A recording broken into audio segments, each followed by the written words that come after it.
justifies, distinction between the African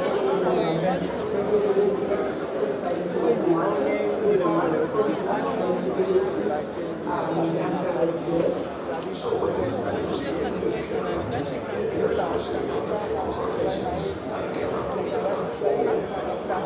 policy from and the policy now we culture. provide research and advisory services to governments on qualitative research to inform governments on issues that arise commonly during recommendations made by a second component that we found it necessary to establish that financial research platform to bring together all these governments and the sectors, institutions, and the financial services sector to have a conversation around what is required in order to have some degree of uniformity so that there can be improvements undertaken on the continent or settlement. Today we have what we call the Activities Forum and the Minister of the Financial Research Platform. The third component there, which is also key, was that it was agreed that we needed to provide technical support to countries in the pre-rating and during the rating and the post-rating period. There are a number of aspects that need to be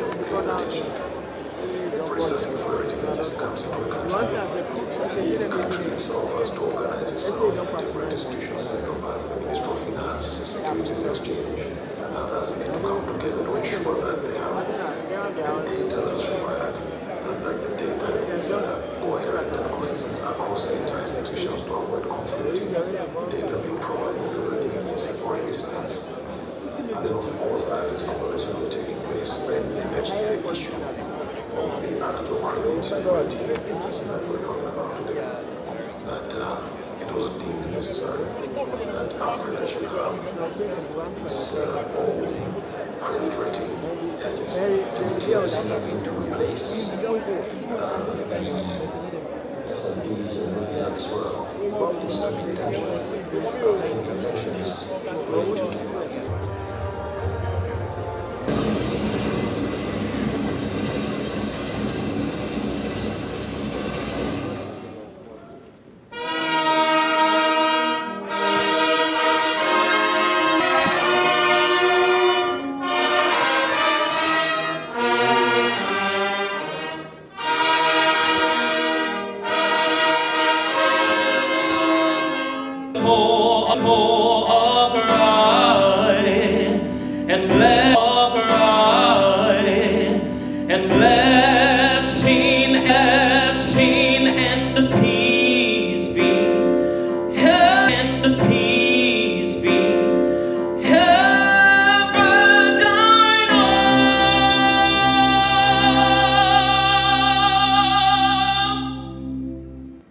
land that we love.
now on the prayers. Bishop Haji Kamar for the Christian prayer and for the Muslim prayer, Busha Conti.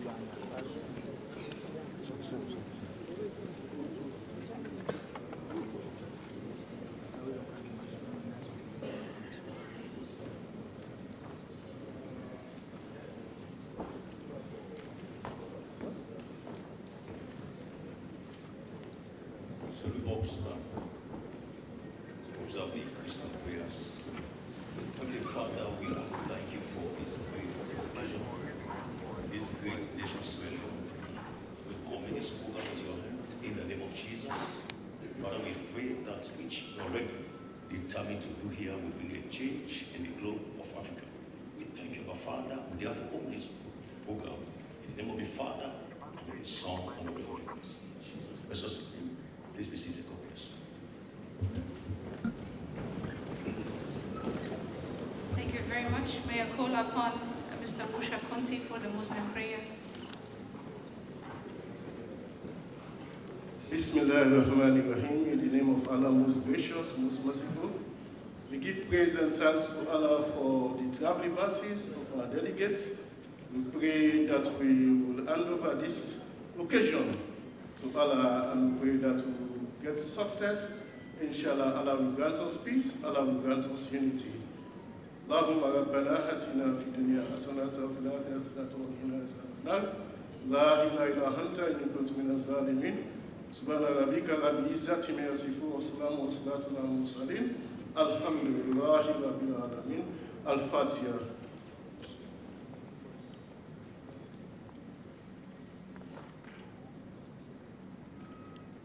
Amen. Thank you very much. Excellency Dr. Julius Mada Bio, President of the Republic of Sierra Leone, His Excellency David Sengi, Chief Minister of the Republic of Sierra Leone, Your Excellency Nader Larbawi, Prime Minister of People's Democratic Republic of Algeria, on behalf of His Excellency Abdelmajid Tebboune, President of People's Democratic Republic of Algeria, Your Excellency Honorable Samuel Ablakawa, Minister of Foreign Affairs of Ghana, Your Excellency Honorable Amara Kaloun, Minister of Public Administration and Political Affairs and EPRM Focal Point for the Republic of Sierra Leone, Your Excellency Selma Bakhta Mansouri, Secretary of State to the Minister of Foreign Affairs and in charge of African Affairs of the People's Democratic Republic of Algeria, and Chairperson of the EPRM Committee of Focal Points, Your Excellency Ambassador Ahmad Ali, Vice Chairperson of the APR Panel of Eminent Persons, Your Excellency Mansour bin Musallam, Secretary of the Organization of Southern Cooperation, distinguished ministers, heads of diplomatic missions and international organizations, dear colleagues, African fellows, welcome to the 3rd Africa High-Level Forum on South-South and Triangular Cooperation for Sustainable Development. My name is Sarah Hamouda. I work for the APRM Continental Secretariat, and I'm very much honored to coordinate this forum for the 3rd time during the past 6 years. Allow me, without any overdue, to start our welcome remarks session and call to the podium His Excellency Amara Kaloun, Minister of Public Administration and Political Affairs of the Republic of Sierra Leone, to share his welcome remarks.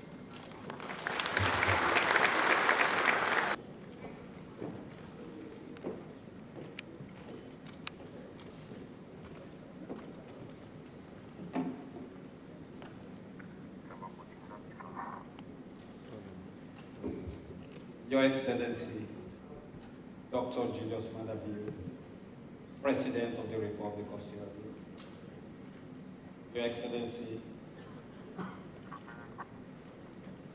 Nader Larbawi, Chief Minister, Prime Minister of the People's Democratic Republic of Algeria, Honorable Dr. Moïni Lachenge, Chief Minister of the Republic of Sierra Leone, Your Excellency Selma Mansouri, Secretary of State to the Minister of Foreign Affairs for African Affairs and National Focal Point, and the Chair of the APRM Committee of Focal Points,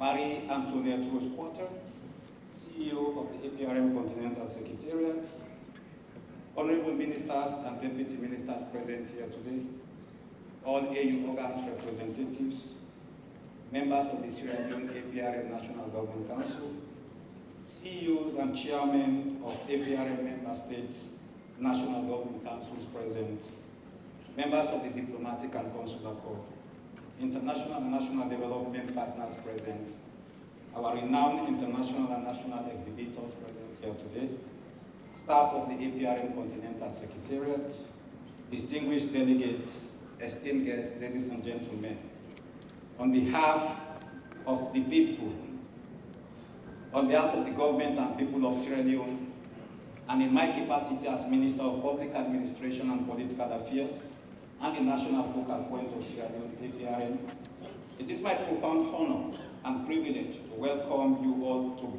this beautiful city of Freetown, and most especially His Excellency the Prime Minister of the People's Democratic Republic of Algeria, and the Minister of Foreign Affairs of the Republic of Ghana, who is on his way.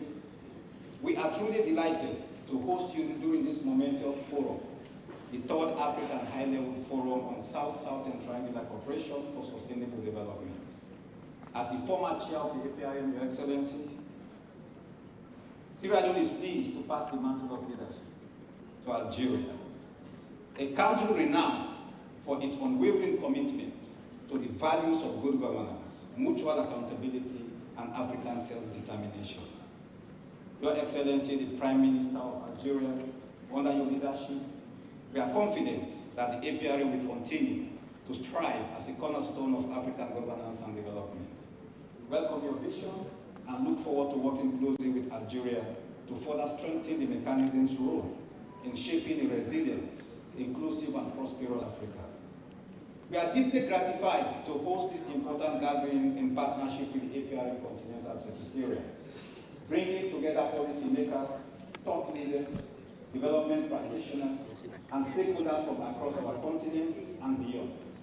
Your presence here today is a testament to our collective commitment to harnessing the power of solidarity, knowledge exchange, and mutual cooperation to advance sustainable development in Africa and the global South.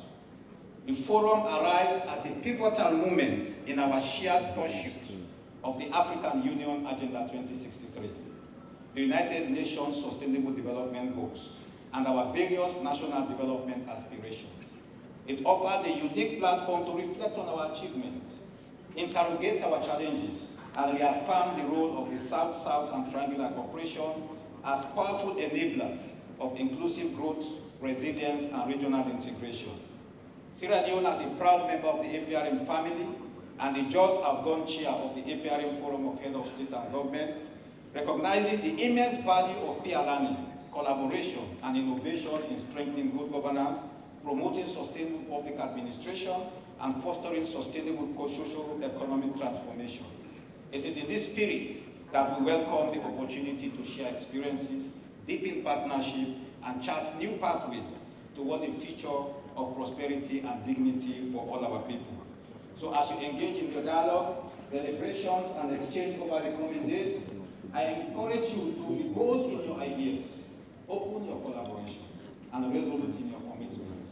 Together we can build bridges of solidarity that transcend borders and unlock shared opportunities for sustainable development. Once again, I welcome you all to Freetown, the city of the free, a city of resilience, history, and hospitality. May your stay be enriching, your engagement fruitful, and your partnership enduring. Long live African solidarity and cooperation. Long live the African Union. Ubuntu. Thank you very much.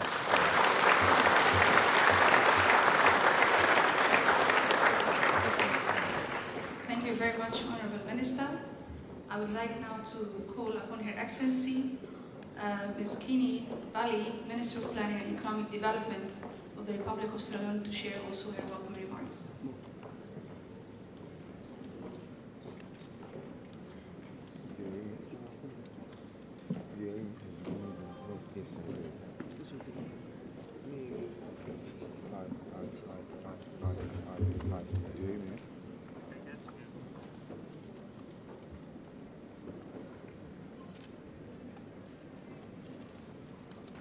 Excellency, President of the Republic of Sierra Leone, retired Brigadier Dr. Julius Maada Bio, Your Excellency, Prime Minister Nadia Labawi, Prime Minister of the People's Republic, Democratic Republic of Algeria, Honorable Members of Parliament, Chief Minister and Ministers here present, Excellency Ambassador Marie-Antoinette Carter, I stand on all other protocols established by the Minister of Public Administration and Political Affairs. Distinguished ladies and gentlemen, the fact that you are being welcomed twice this morning demonstrates how much we appreciate your presence here today. At this third African High-Level Forum on South-South and Triangle Cooperation for Sustainable Development. The theme of this forum, the role of the Global South in reshaping the new international order, speaks to the evolving global dynamics and the critical role that the nations of the Global South, including Africa, must play in shaping the ongoing global realities towards the world's tomorrow. Indeed, you are welcome to a forum that provides all of us as key actors in the Global South to the opportunity to position ourselves, and particularly Africa, to strategically respond to the new international order and challenges. To a forum at which we will deliberate on some of the most pressing issues affecting our continent, where there will be an assessment of the global financial architecture, where we will consider the changing dynamics of the global financial institutions and markets that have far-reaching consequences to the progress of our continent. Africa has long faced challenges related to access to finance, investment, debt sustainability. We are pleased that with the establishment of credit rating agencies, the rise of blended finance and the growth of public-private partnerships that offer innovative solutions that can unlock new opportunities for financing the SDGs and the African Union Agenda 2063. We will deliberate on comprehensive approaches that are needed for the implementation of these solutions, so as to ensure that they are accessible, equitable, and conducive to Africa's development priorities. So, as African leaders, we must work together to effectively participate in reforming the existing global structures to ensure that Africa is no longer on the periphery, but at the center of the decision-making process in global finance. You are welcome to a forum that will enable us to reflect on the implementation of the Buenos Aires Plan of Action for South-South Cooperation, which has long been a vital framework promoting cooperation between our nations in the Global South. Today, we will focus, or we must focus, on building national ecosystems for South-South and triangular cooperation that are robust, sustainable, and responsive to the needs of our people. Ladies and gentlemen, you are also welcome to a forum that will focus on fortifying partnerships within the Global South that promote critical socio-economic sectors. The partnerships which we believe the bedrock of sustainable development. This is imperative that Africa strengthens its relationship within the Global South to address critical challenges such as those related to food security, education, health, infrastructure, and industrialization. These are all areas where cooperation can yield transformative results. You are welcome to a forum that will delve into ways of providing a continental platform for the youth and the young females of Africa, for them to be at the forefront of the conversation, the implementation of the Sustainable Development Goals and Agenda 2063, the Africa we want. You are welcome to a forum where over the next 3 days we shall share with you, our visitors, a compendium of bankable projects where our private sector participants and youth will share samples of their products, services, and innovative potentials, presenting Sierra Leone as an investment destination. Finally, ladies and gentlemen, you are welcome to a forum that has adopted an all-of-government approach in its implementation, from the strategic guidance of the Chief Minister to the indefatigable energy of the Minister of Public Administration of Political Affairs and the tireless efforts of his team, the sage directives of the Ministry of Foreign Affairs and International Cooperation, with the team from my ministry playing a frontline coordinating role. In addition to these members of the Planning Committee, we had ministries and agencies including the Ministry of Finance, the Transport, Health, Tourism, Internal Affairs, the police, military officers, national security, and all of these I've mentioned because they deserve special recognition. And so also our private sector and international partners, including the AU, APRM, UNDP, China, India, GIZ, and others for providing financial and technical support. Excellencies, distinguished ladies and gentlemen, together we have the opportunity to shape the international order in ways that reflect our collective values and aspirations for a more equitable, inclusive, and sustainable world. Let us continue to work together in solidarity and collaboration to realize our shared vision for a brighter future for Africa and the global South, attaining the Africa we want. I thank you all for your attention.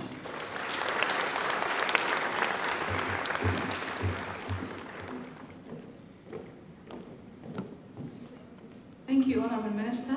And before I give the floor to Her Excellency, Ambassador Marie-Antoinette Rose-Quatre, the CEO of the APRM Secretariat, to set the stage of the forum, allow me to say a few words in Arabic, my mother tongue.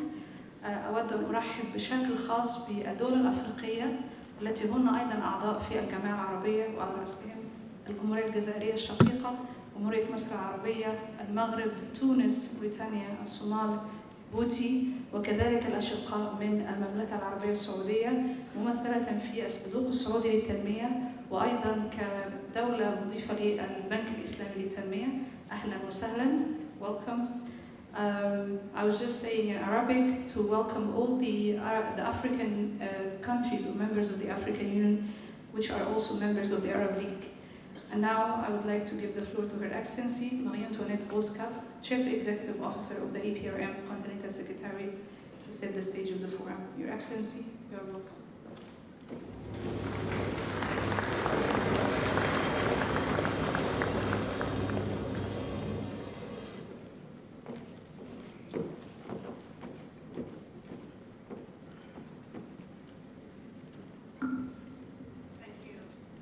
Thank you, Sarah.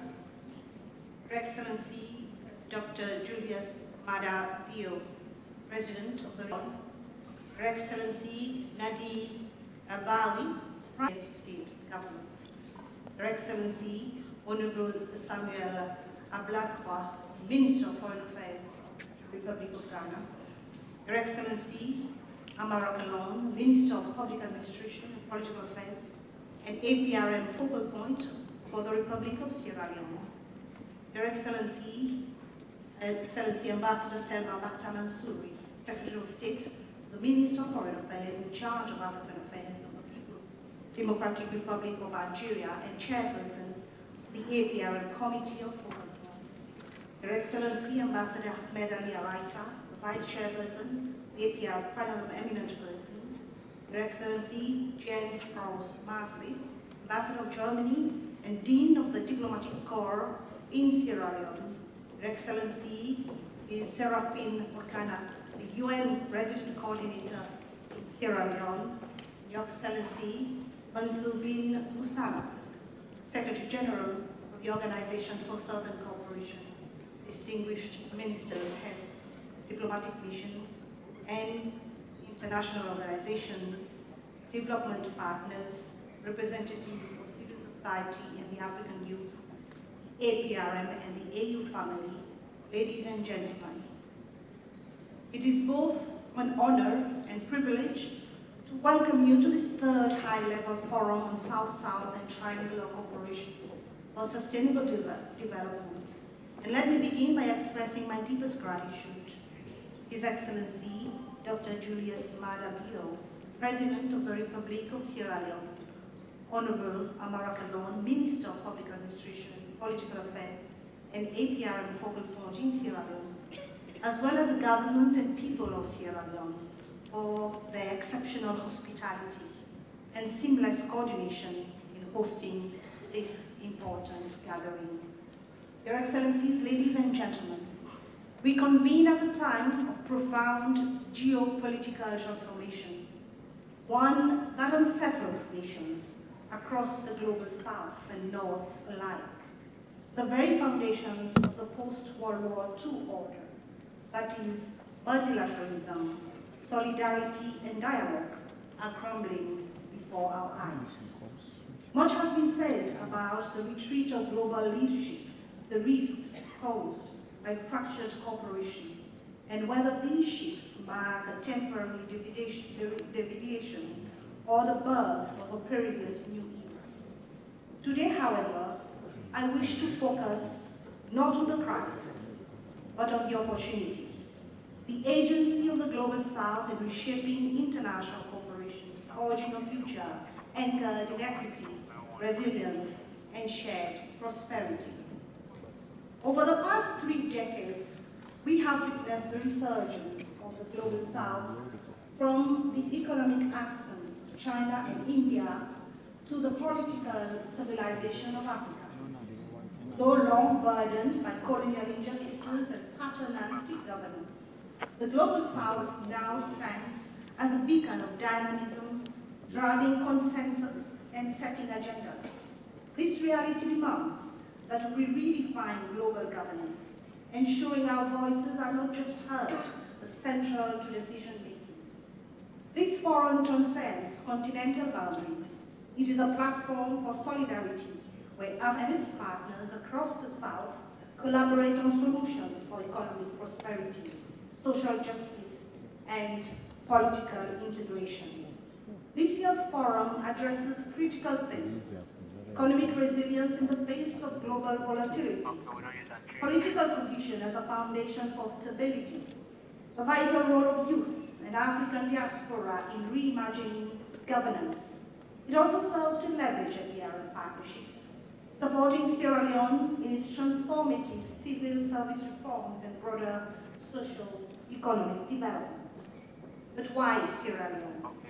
Your Excellencies, you may recall that Sierra Leone has been chairing APR and Focal Points Institutional Body from February 2022 to 2023 with a great enthusiasm and dedication to serve the entire continent, not only West Africa, to promote peace, governance, and economic prosperity. Today, Sierra Leone presents a beacon of hope for the continent, making progress in spite being a young democracy.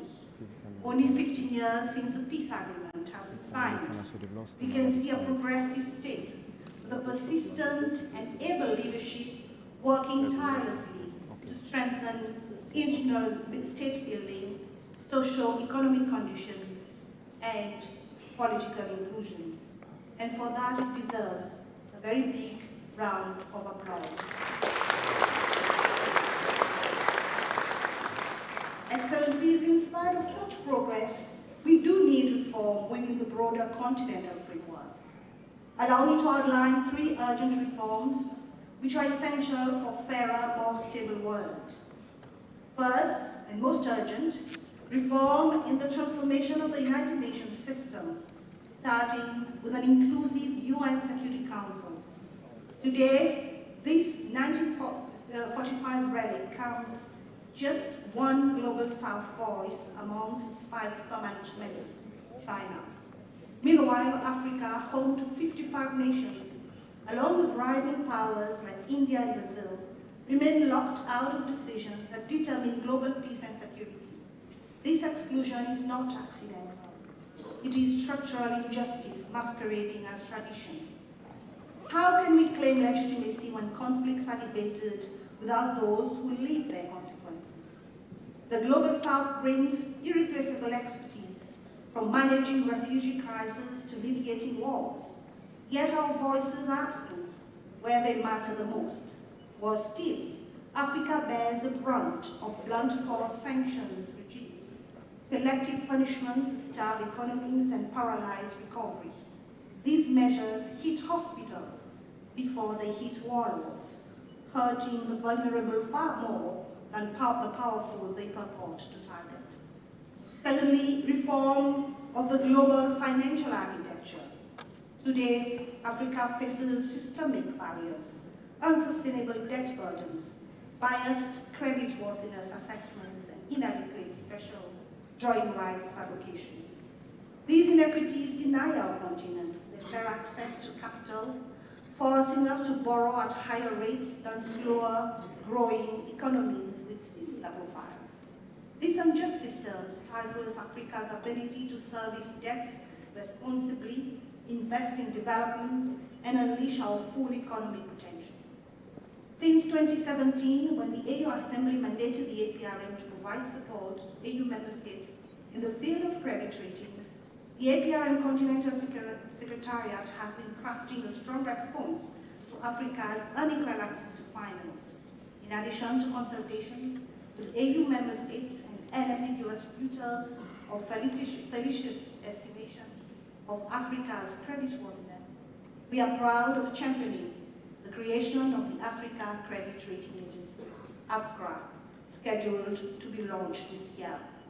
Our resolve was underscored earlier this year when we convened African leaders on the margins of the AU Summit to fast-track its operationalization.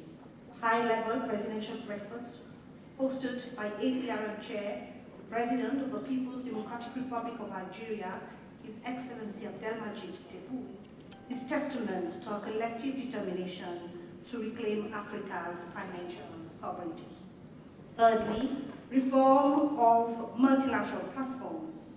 Africa's long overdue admission to the G20 during India's 2023 chairship was a watershed moment, celebrated across our continent and global partners. It marked a moral victory, proof that the arc of history does indeed bend towards justice.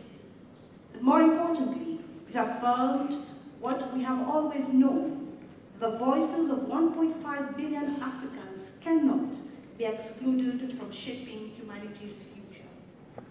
Yet, within this expanded G20, in our G21 framework, South Africa remains Africa's only national level representative, even as it skillfully champions our collective interests.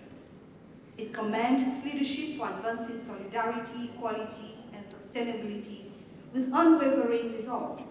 The AU's full membership will now amplify Africa's priorities, including this year's urgent theme: justice for Africans and people of African descent through reparations. Let us speak plainly.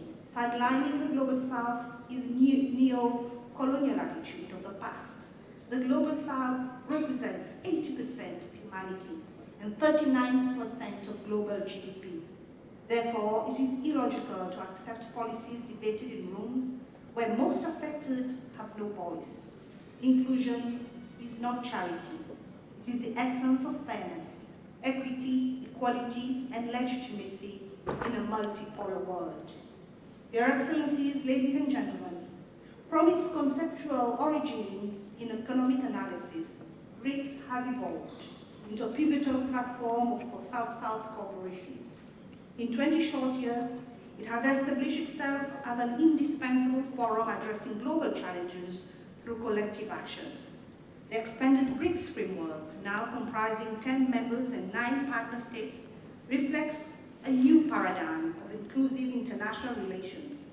Rather than undermining existing systems, it complements them by amplifying voices from emerging economies and delivering tangible results to institutions like the New Development Bank. This collaborative model points the way forward. At this time of global uncertainty, the Global South must continue building bridges both amongst ourselves and with traditional powers to create a multilateral system that truly represents all humanity. Africa will continue to champion multi-stakeholder alliances that turn sustainable development from aspiration into action. As a continent's premier governance mechanism, the APRM stands ready to collaborate with all partners committed to this vision, forging pathways to shared prosperity, equitable growth, and transformative capacity building.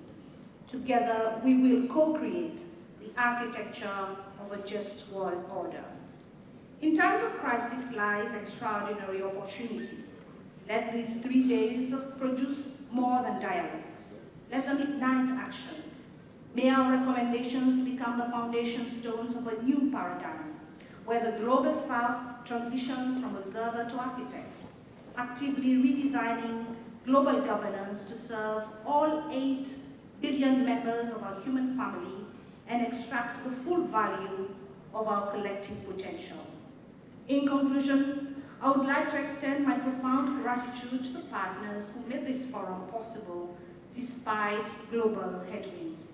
Islamic Development Bank, the African Development Bank, GIZ Office of the African Union, AU Economic and Social Council, Organization for Southern Cooperation, our UNDP Regional Office in Addis Ababa, the governments of China and India, and all our partners and private sector organizations. Your partner is the solidarity we celebrate here today. Excellencies, ladies and gentlemen, I wish you fruitful deliberations. I thank you. Shukran. Merci.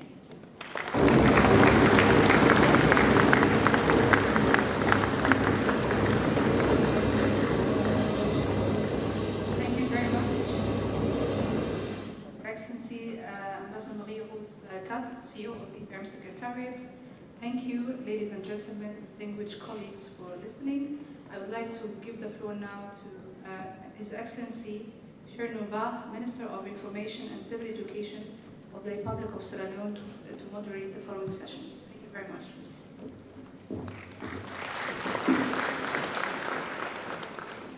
Thank you very much. Your Excellency, the President of the Republic of Sierra Leone, retired Brigadier Dr. Julius Maada Bio, Your Excellency, the Prime Minister of the People's Democratic Republic of Algeria, Nadir Labawi, Excellencies, distinguished ladies and gentlemen, please permit me to stand on existing protocols. My colleagues have already done the honor of welcoming you to Sierra Leone. I want to add by saying, Nakushe and Kabo, Aweana,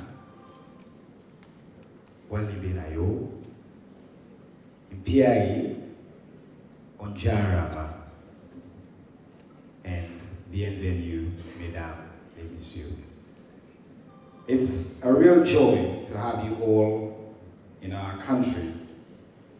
And for this next session, I have the privilege of inviting our distinguished friends and partners who have contributed not just to this journey that we're all on, but specifically to making this distinguished high-level forum on South-South and Triangular Cooperation for Sustainable Development possible. Our first speaker, ladies and gentlemen, is the Vice Chair of the Africa Peer Review Panel of Eminent Persons. Now, this panel is constituted of distinguished Africans who have excelled themselves in careers that are relevant to the agenda of the APRM. It's no doubt that His Excellency Ambassador Ahmed Arita Ali was selected in this role from the Republic of Djibouti. Let's please welcome him to the podium.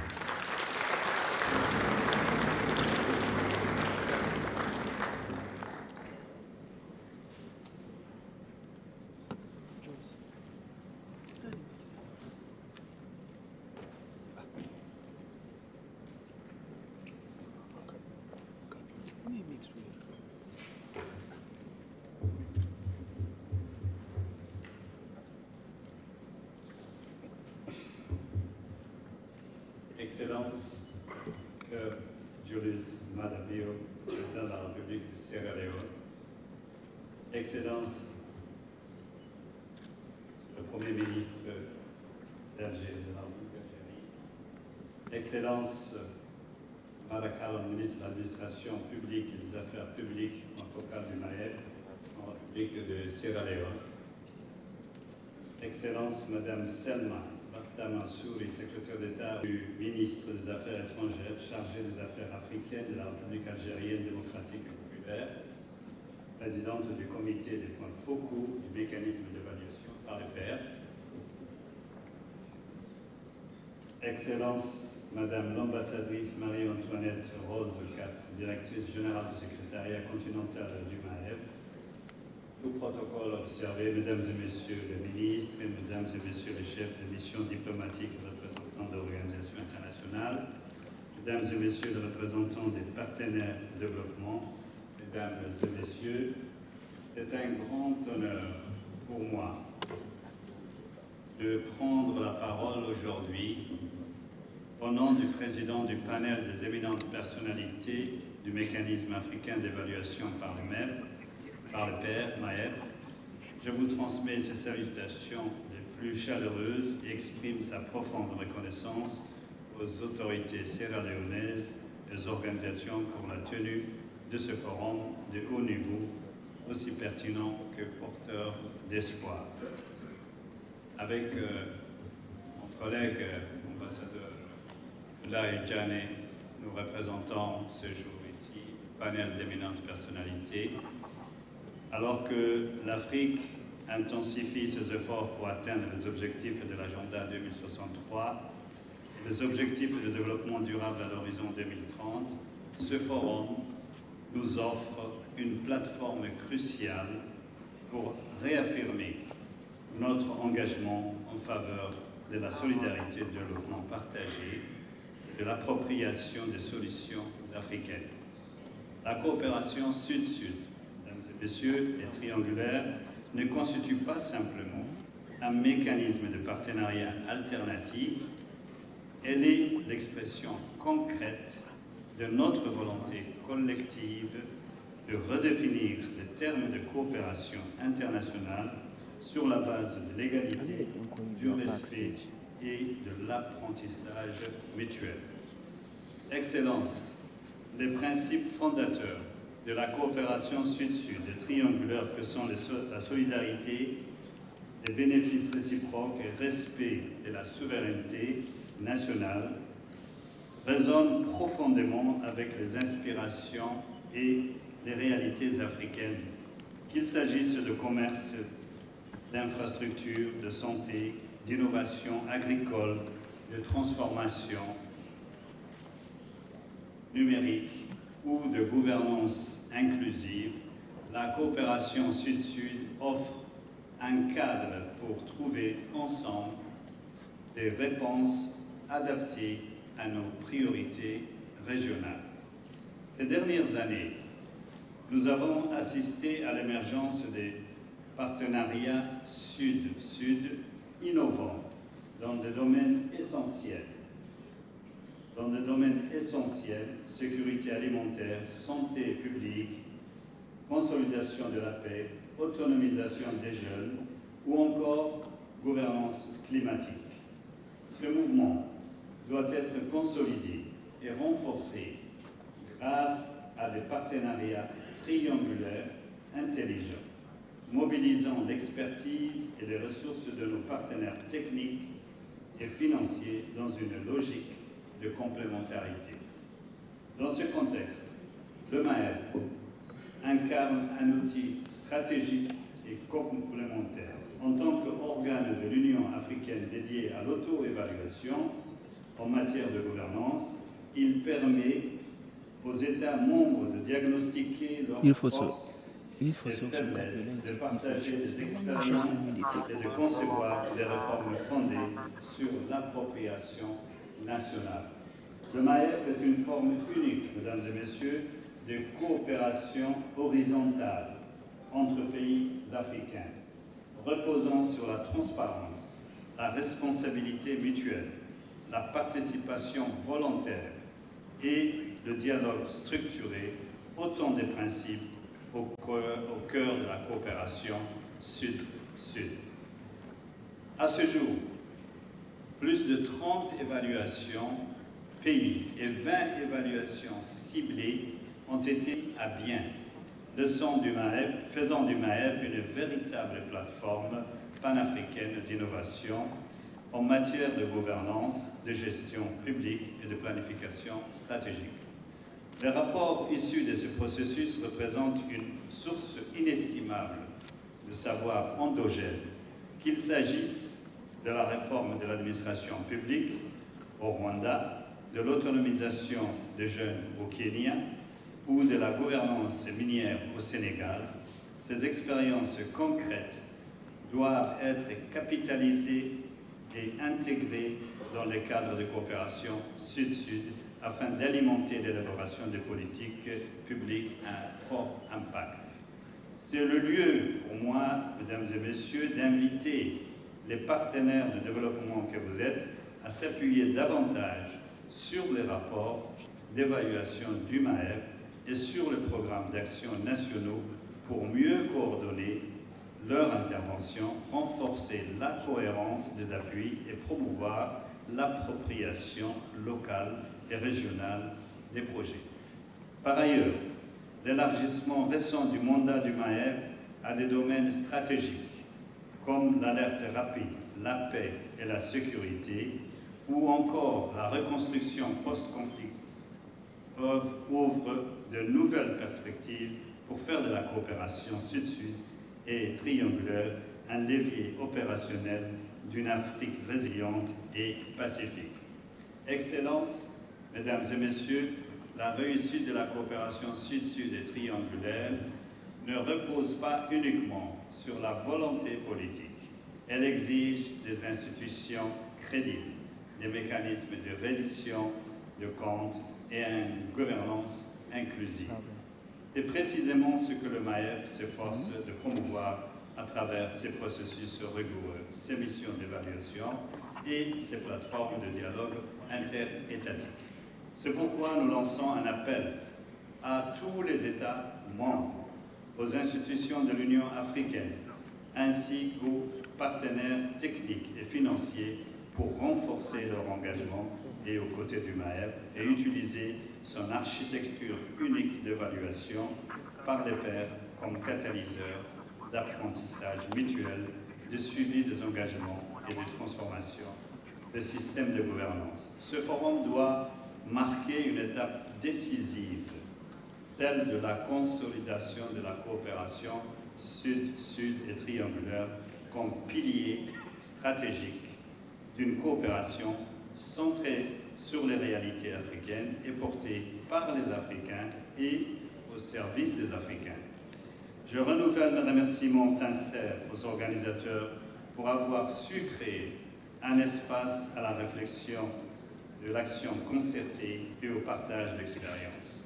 Le MAEP demeure pleinement mobilisé pour accompagner les États membres et diffuser de bonnes pratiques et contribuer à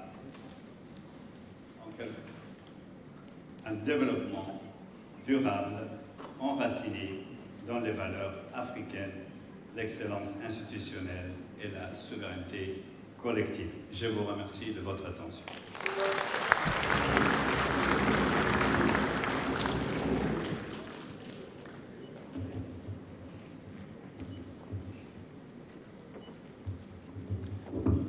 Merci beaucoup, Ambassador Ahmed Arita Ali. His Excellency Ali spent, I think, good parts of 12 years in Japan, and I also understand that if we had asked him to deliver his remarks in Japanese, he would have been just as comfortable. Thank you. Ladies and gentlemen, permit me now to present our next speaker, the Ambassador Extraordinary and Plenipotentiary of the Federal Republic of Germany to the Republic of Sierra Leone and the Dean of Sierra Leone's Diplomatic Corps. His Excellency Yen Crowd Pass. Please come forward, sir.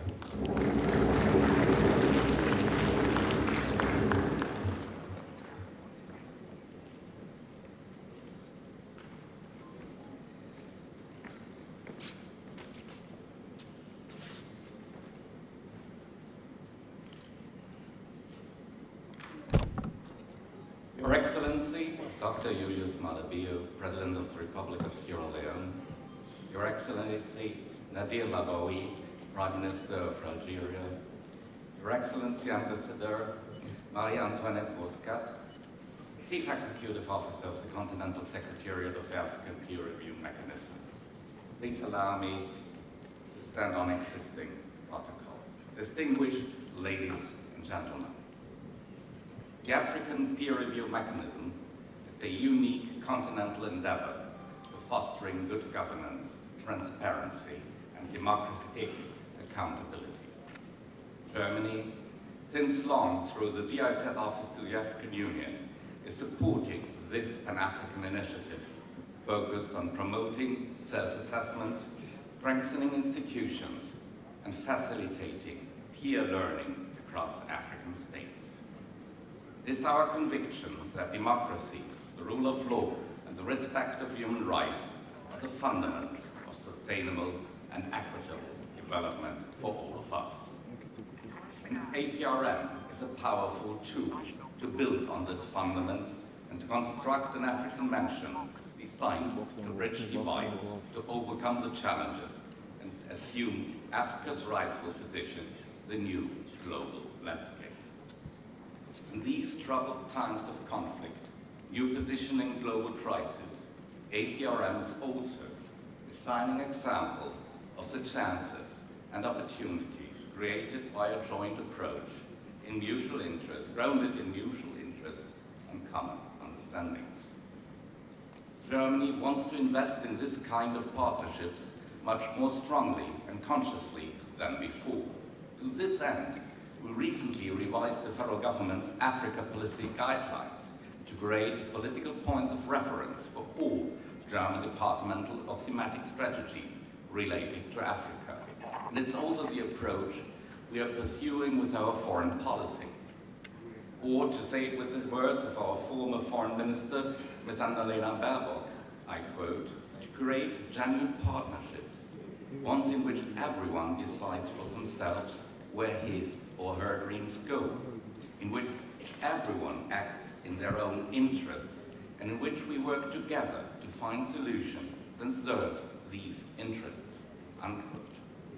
Consequently, the African policy guidelines are structured around 4 focus areas, aligned with our interests for future cooperation with African states. Jointly addressing global challenges, creating sustainable growth, increased economic exchange and business cooperation, local value creation and diversification of supply chains, strengthening democratic resilience, as well as education, science, and innovation, and not last but certainly not least, promoting security, peace, and sustainable stability. Moreover, in view of the changing global order for Germany, one thing is paramount: preservation and further development of the rule-based international order. Basis of international law, the universal application of human rights and the United Nations Charter. The aim of our foreign security policy is to maintain peace in freedom and security. Hence, my country will provide Ukraine with comprehensive support so that it can effectively defend itself against aggressors waging an imperial and perhaps even war. In doing so, Germany, this is the agreement of the political parties carrying the new government of Chancellor Friedrich Merz, who was elected yesterday, will continue to work worldwide to combat poverty, hunger, and inequality, and to achieve the international sustainability goals, the Paris Agreement on climate change. Our common interest is in a world where rules make life safer for all citizens. This is what the United Nations Charter guarantees to every state in the world. In this regard, Germany continues campaigning for Africa voices to have a greater say when it comes to solving global problems together, for a permanent African presence on the United Security Council, for greater say in the International Monetary Fund, and a greater representation at the World Bank. That is what Germany stands for. In this regard, let me once again quote former Foreign Minister Baerbock. I quote, "This is not a charity campaign. It is our German hard security interest. Because this is the only way to strengthen our common rules, because otherwise we will not create solutions for the 21st century and stable peace, neither for Europe, nor for Africa, nor anywhere else. This is why we also say very clearly, we have a strong interest in peace, security, prosperity, in particular in West Africa. Because the security of the people is important to us, but also because we have an interest in a stable neighboring country, because we need each other, unquote. This policy will be continued by the new German government headed by Chancellor Friedrich Merz. The coalition agreement clearly points out, and I quote once again, we want an Africa policy that does justice to Africa's strategic importance. The African Union is an important partner for us. We want to support the implementation of the African Free Trade Union, and a special focus must be placed on stabilizing the Sahel and the Horn of Africa, particularly in order to combat terrorism, unquote. It also states we will intensify bilateral relations with the countries of the Global South. In this regard, the subject of this conference and the role of the Global South in reshaping the new international order is not only timely, but of utmost importance and hope. And it's a clear sign of this new order that Sierra Leone, a country of which most of my compatriots still think of as a war-shuffled country, has taken major initiatives to form Africa's unity, by organizing last year's first Security Council debate on the overdue reform of the United Nations Security Council, by organizing recently the retreat of the C10 permanent representatives to the AU and the United Nations here in Freetown, and now of hosting this third high-level forum of the African Peer Review Mechanism. It's also an encouraging signal, that Sierra Leone recently created its own National Governing Council for the African Peer Review Mechanism, reinforcing our host country's commitment to good governance, transparency and democratic accountability as fundamental basis of sustainable development. Germany stays committed to support this development. For us, South-South cooperation is a decisive step to implement our partnership-based approach, grounded in mutual interest, respect, reciprocity, and open dialogue. For instance, Germany's triangular cooperation creates new opportunities and combines new approaches. Partners develop their roles dynamically, generate added value compared to bilateral cooperation. All sides learn, share their experience and knowledge, and take on responsibility. A perfect example for good partnership to the benefit of all.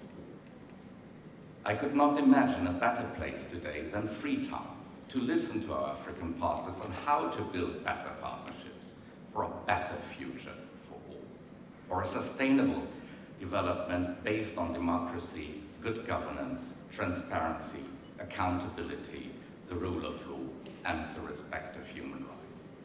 Therefore, I wish this forum successful deliberation and reinforced partnership to which my country, Germany, stays committed. Thank you very much for your attention.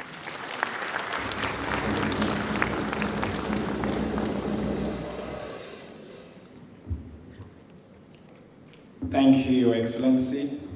The ambassador, I know, has been a diplomat for over 40 years now and has served in multiple countries in pretty much every corner of the globe. Ladies and gentlemen, I now have the distinct pleasure of inviting the United Nations Resident Coordinator in Sierra Leone, Madam Seraphine Wakana, to deliver brief remarks.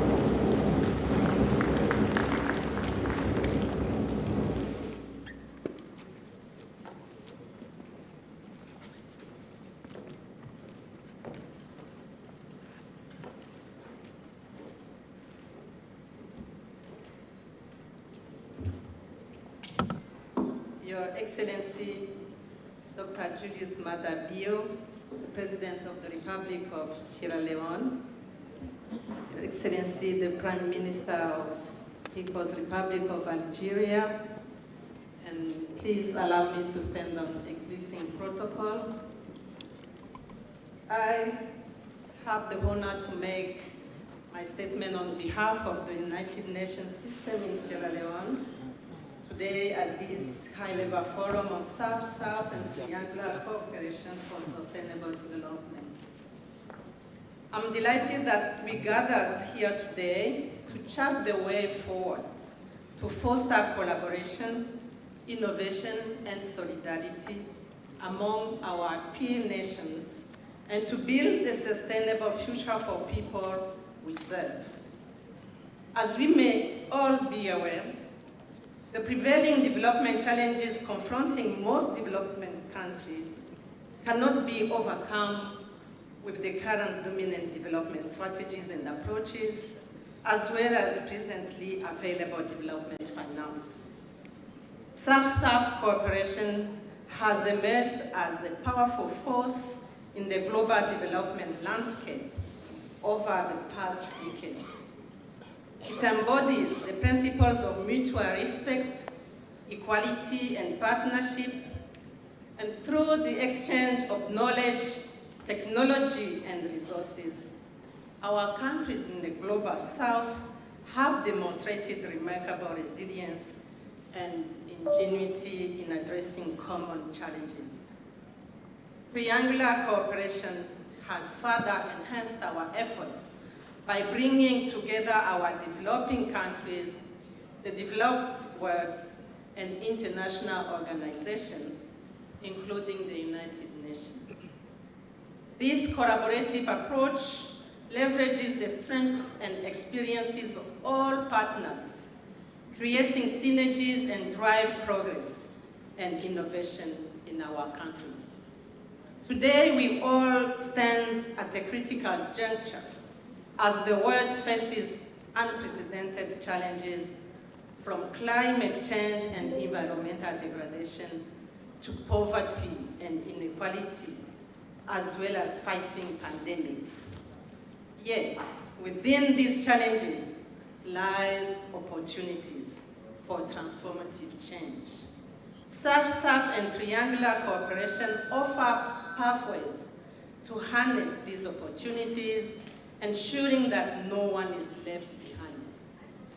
Bolstering foreign private sector investment and expanded participation in intra-regional and international trade, building resilience to natural disasters and other hazards, and forging broader and strengthened partnerships, including South-South and triangular cooperation, will help accelerate the achievement of national development priorities and the SDGs.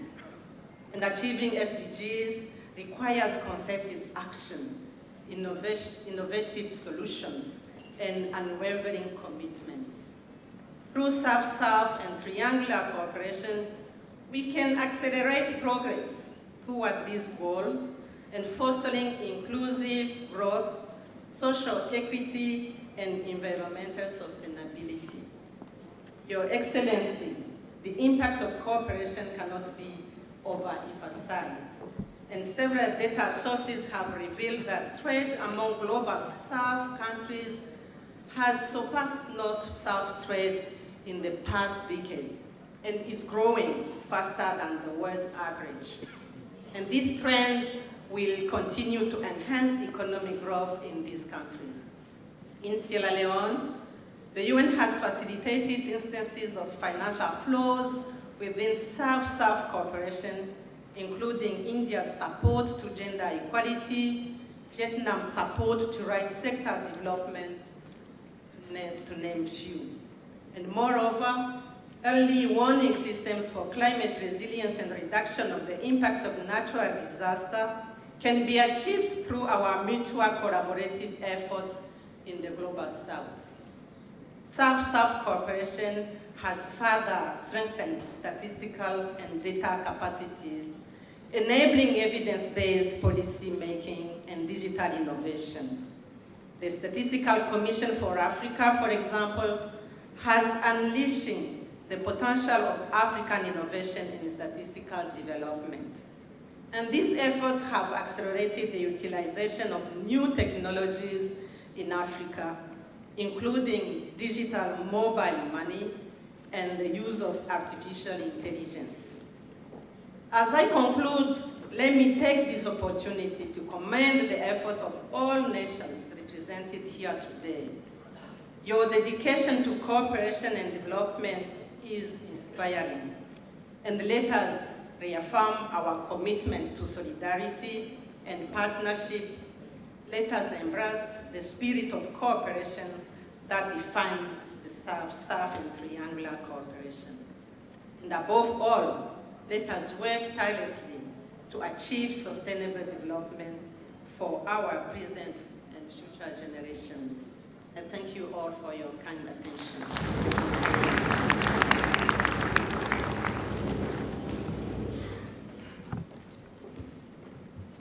Thank you very much, Madam Seraphine Wakana.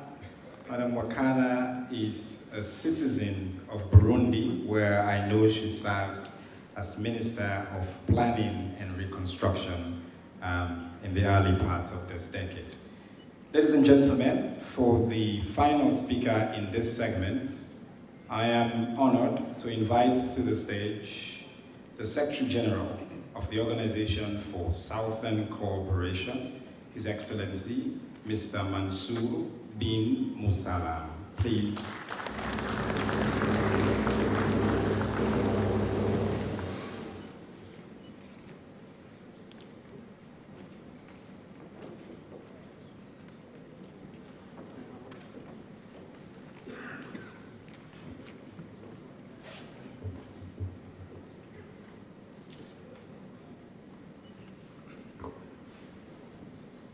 Your Excellency, Dr. Julius Maada Bio, President of the Republic of Sierra Leone, Your Excellency, Nader El-Erbawi, Prime Minister of the People's Democratic Republic of Algeria, Your Excellency, Ambassador Marie-Antoinette Bosquatre, CEO of the African Peer Review Mechanism, Continental Secretariat, with your permission, I'll follow the lead of my predecessors and stand on preceding protocols duly observed and respected. Excellencies, ladies and gentlemen, allow me first and foremost to express my gratitude to the government of the Republic of Sierra Leone for hosting us with such hospitality and demonstrating visionary quality in being the host country of such an important event. And of course, to express my appreciation and gratitude to APRM for this extraordinary, necessary, and timely initiative to invite us on such an important topic as is South-South cooperation. Mine, Your Excellencies, ladies and gentlemen, mine will be relatively brief remarks, despite the infamous reputation that I have gained as an interminable speaker.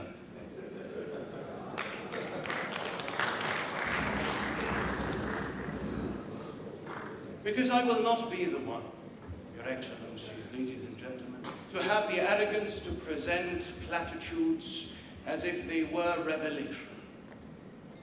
The world in which we are, the world in which we live, is undergoing since the pandemic, but in particular for reasons that do not require enumeration, passing through an existential transition.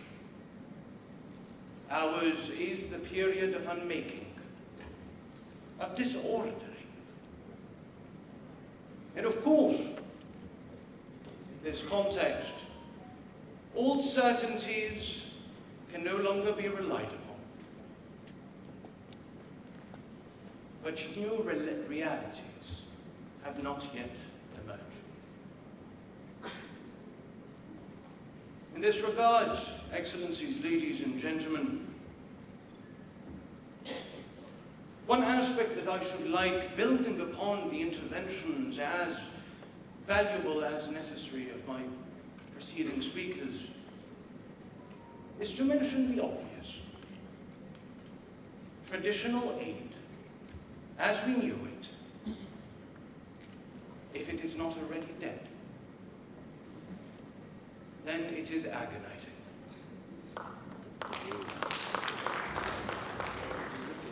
And in this regard, most recent events in terms of the traditional funders of our development models, their dismantling, have caused, without a doubt, real suffering in many of our communities. But they also constituted a necessary awakening, recognizing that it was no longer sustainable for our countries of the South to continue to depend on external conditioned financing for the most elemental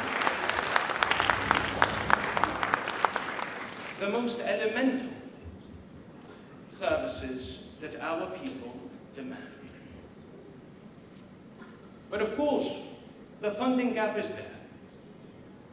But it is not enough, Excellencies, ladies and gentlemen, to only look for other sources of funding.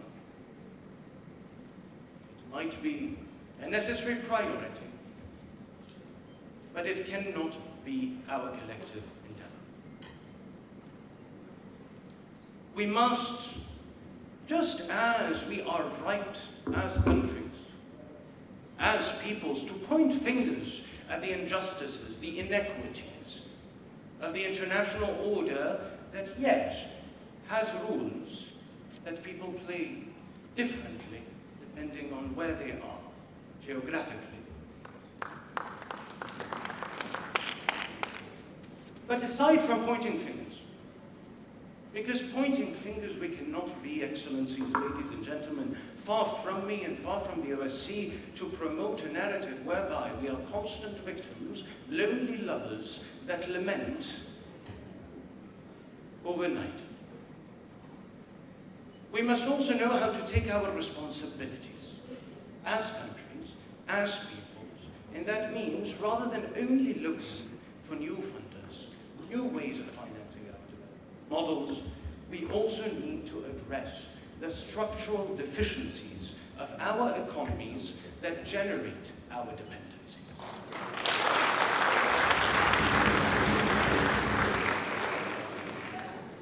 And at the risk, well, the most honorable Minister and Master of Ceremonies for this segment has been very clear with me that I needed to be concise.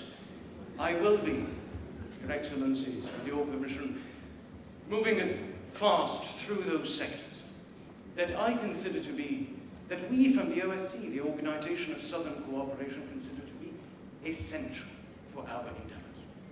The first, of course, is that we must, as countries of the South, learn from each other and pool resources together towards the transformation of our education systems.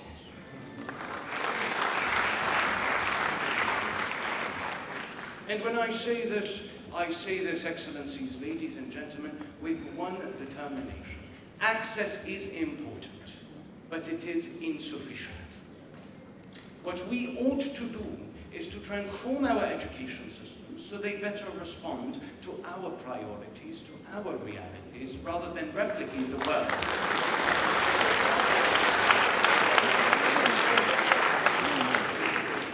We must have an investment into our health systems, but not merely, again, in terms of access, but also, and above all, in terms of transforming our healthcare systems through the One Health paradigm that recognizes the interconnection of health between flora, fauna, and the public. That is, recognizing the interconnection between the health of the body, the soil that nourishes it, and the natural life that balances it. We must, of course, speak of technology, Your Excellencies, ladies and gentlemen, but very briefly allow me to emphasize, at the risk I promised to you, Wallah, I will. You know, when an Arab says Wallah, you believe it. But we must invest in technology, but not only technology in the sense of access. We must invest in developing our own technologies, open source. We must invest in sustainable agriculture, but not the one directed towards cash crops destined for exportation, but the one that feeds our peoples.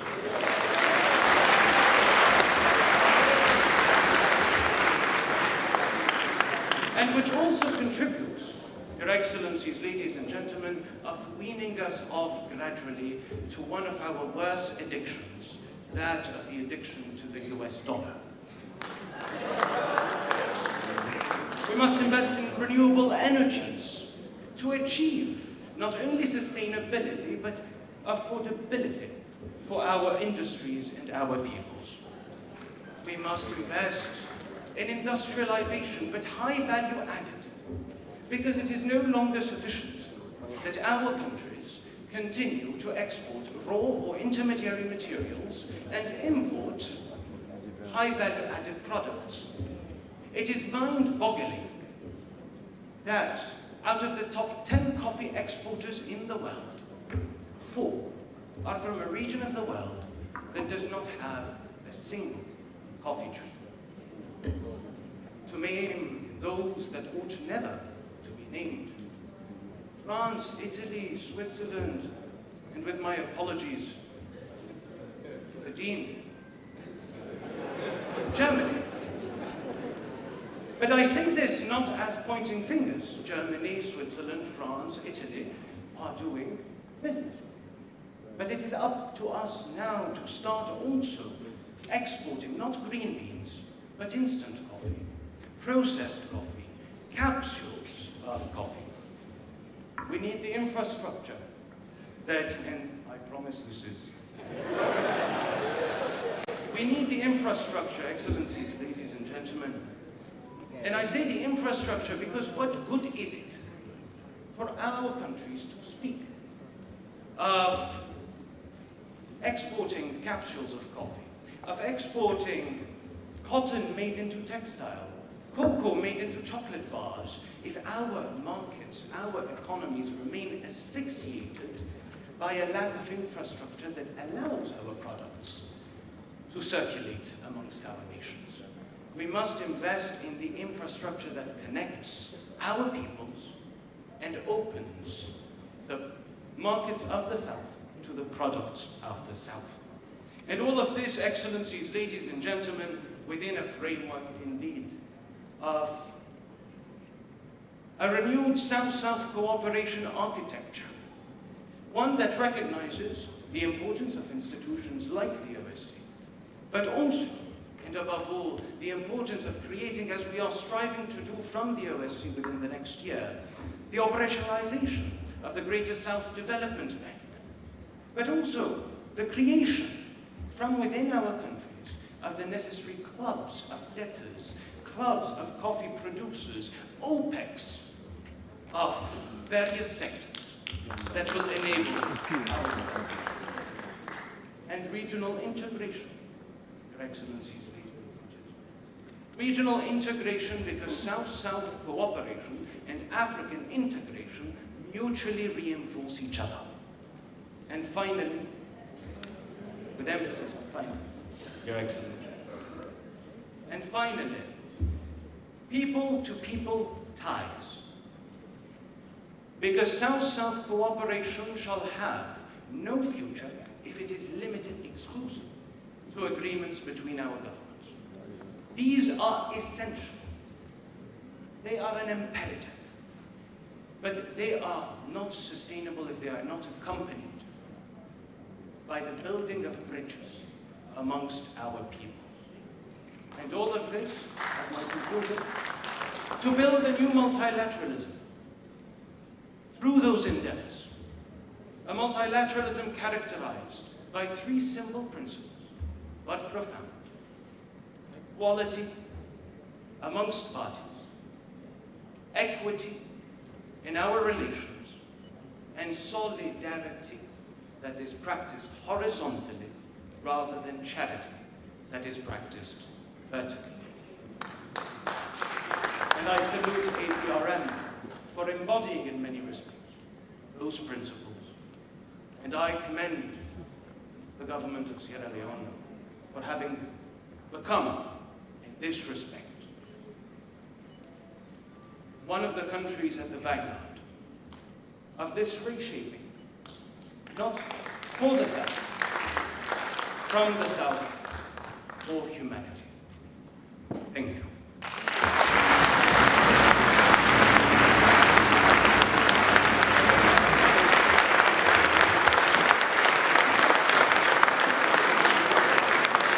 Our brother Mansour bin Salam,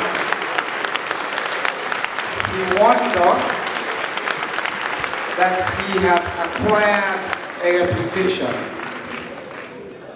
And I must say that it seemed like it was a well-earned reputation that he indeed has lived up to. And I should let you know as well, he is, of course, a citizen of Saudi Arabia. And the reason he was such an eloquent champion of education is that his last job was as the founder and president of the Education Relief Foundation that was founded in Geneva, Switzerland. And I should say to you, sir, you were speaking to the choir in Sierra Leone. On every one of the issues you just touched, we have the embodiment of a transformational, visionary, truly radical president in His Excellency, President Julius He has championed the transformation of education. His signature right now is on food security. He is the technology and innovation president. And as I said, every one of the things you touched on, you were speaking. This is why you got such a wonderful reception here at Sierra Leone. Thank you. Now we come to the very high-level portion of our opening ceremony. And representing our sister country, the Republic of Ghana, and speaking on behalf of His Excellency, the President of the Republic of Ghana, John Dramani Mahama, I am very pleased to invite Ghana's Minister of Foreign Affairs, His Excellency Samuel Okuseto Ablakwa. Please come forward.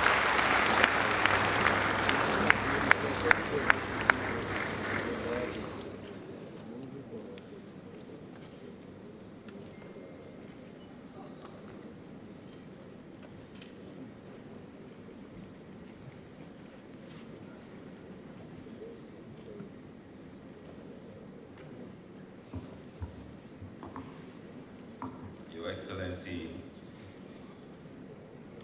Dr. Julius Maada Bio, President of the Republic of Sierra Leone, Your Excellency Nadir Labru, the Prime Minister of Algeria,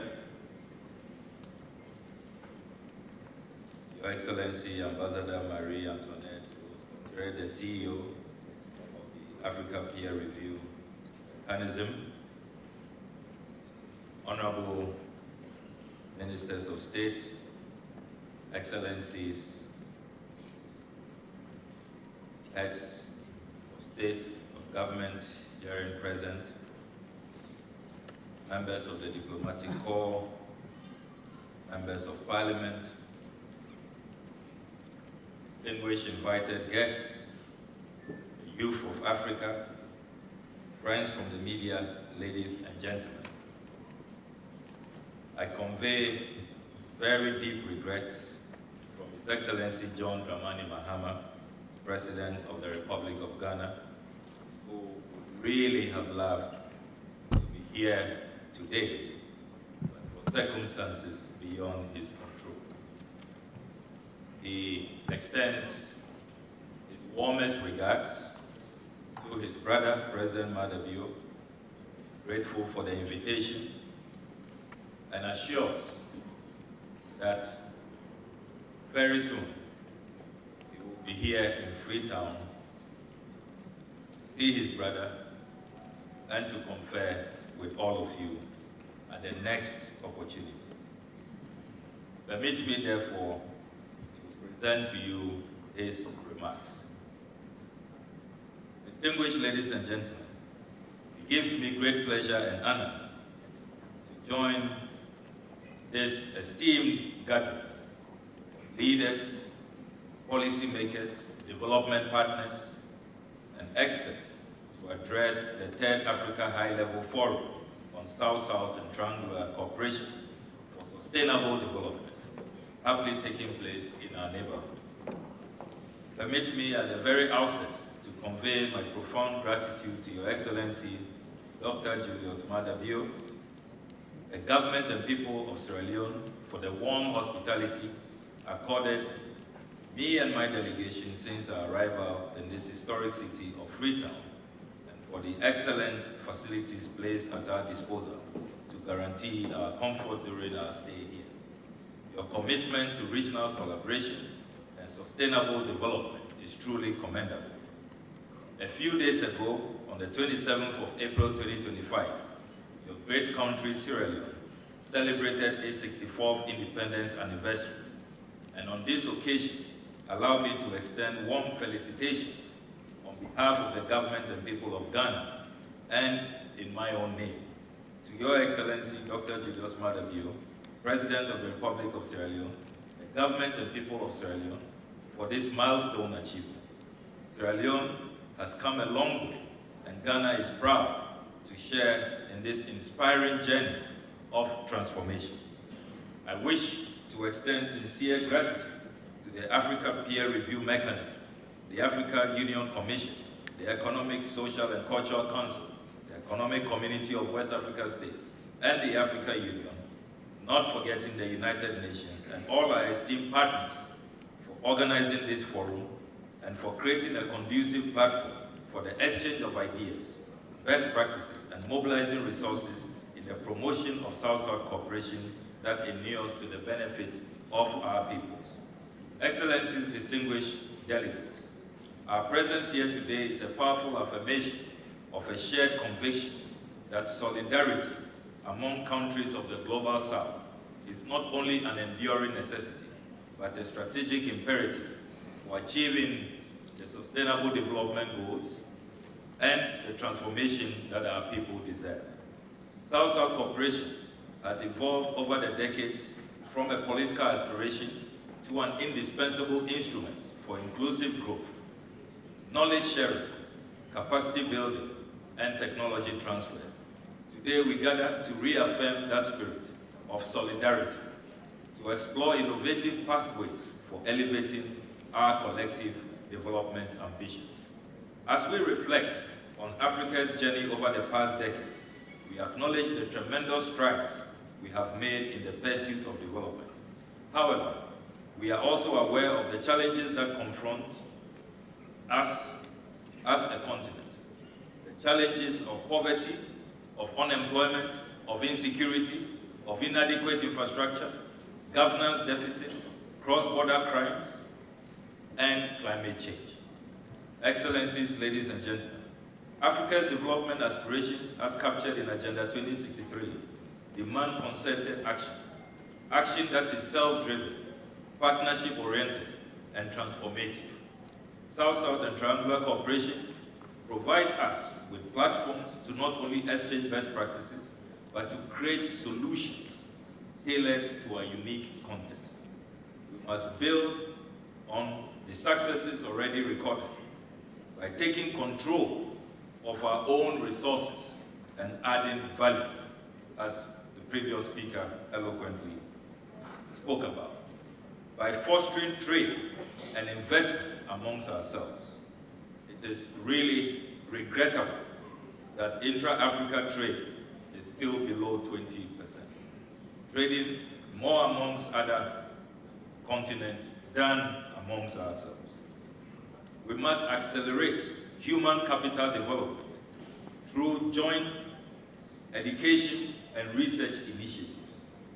We must invest in job creation, and we must create opportunities for the young people of our continent. Cognizant of the fact that this is the most youthful continent in the world. We must leverage digital technologies for health, agriculture, and governance. And we must strengthen our institutional capacity across our nation. Triangular cooperation, the strategic collaboration between countries of the Global South, with support from traditional development partners, must be seen not as charity, but as partnership among equals. It must allow for innovative resource mobilization, technical expertise, sharing, and cross-regional solidarity that respects the ownership of our resources and our own local priorities. Distinguished ladies and gentlemen, we must also candidly acknowledge the challenges we face: unequal access to financing, vulnerabilities to global shocks, the existential threat of climate change, the persistent inequalities within and among countries.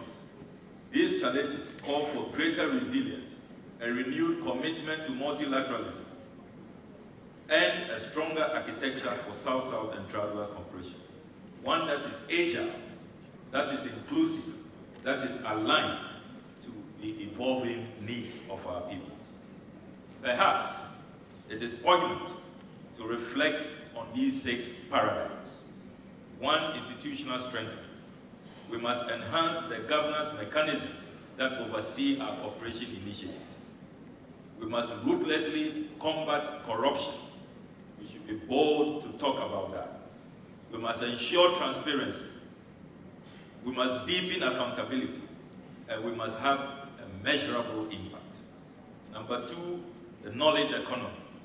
Africa must invest in the engines of the 4th industrial revolution: innovation, research, digitalization, to bridge the development divides and position our economies for the future. Number 3, climate action and green growth. Sustainable development must be at the heart of all our cooperation efforts. We must prioritize projects that foster green energy, sustainable agriculture, and climate resilience.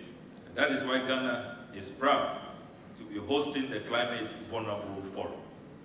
Number 4, we must courageously confront neocolonialism and exploitation. And on this note,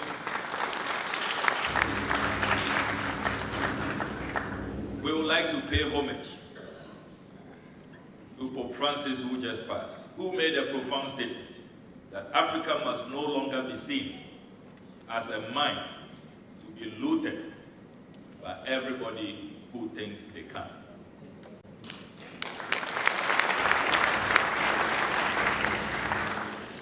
Number 5, we must commit to silencing the guns. We must end the proxy wars, the wars that keep us divided and distracted, so that the powers that be will exploit the resources that God has given us. Number 6, we must end the dependency syndrome. Nobody will develop Africa for us. We are no one's priority. Why are you shocked that someone is withdrawing aid, that someone is diverting resources for Africa to go fight in Ukraine or Russia? You have never been their priority, and you must get that and end that dependency syndrome. In the spirit of Pan-African solidarity, let us be reminded that our destinies are intertwined. As Kwame Nkrumah asserts, Africa is one continent, one people, with one destiny. Through deeper cooperation and a renewed commitment to shared prosperity, we can translate the aspirations of our peoples into lasting realities. Ghana has been privileged to actively participate in all 3 editions of this forum, from Cairo to Kampala, and now here in this beautiful city of Freetown. Our continuous presence demonstrates not only our unwavering belief in the power of South-South and triangular cooperation, but also Ghana's deep and enduring commitment to the achievement of Agenda 2063, the Africa we want, the 2030 Agenda for Sustainable Development, and the broader global and continental framework that seek the transformation of our society, that creates a fair and just world.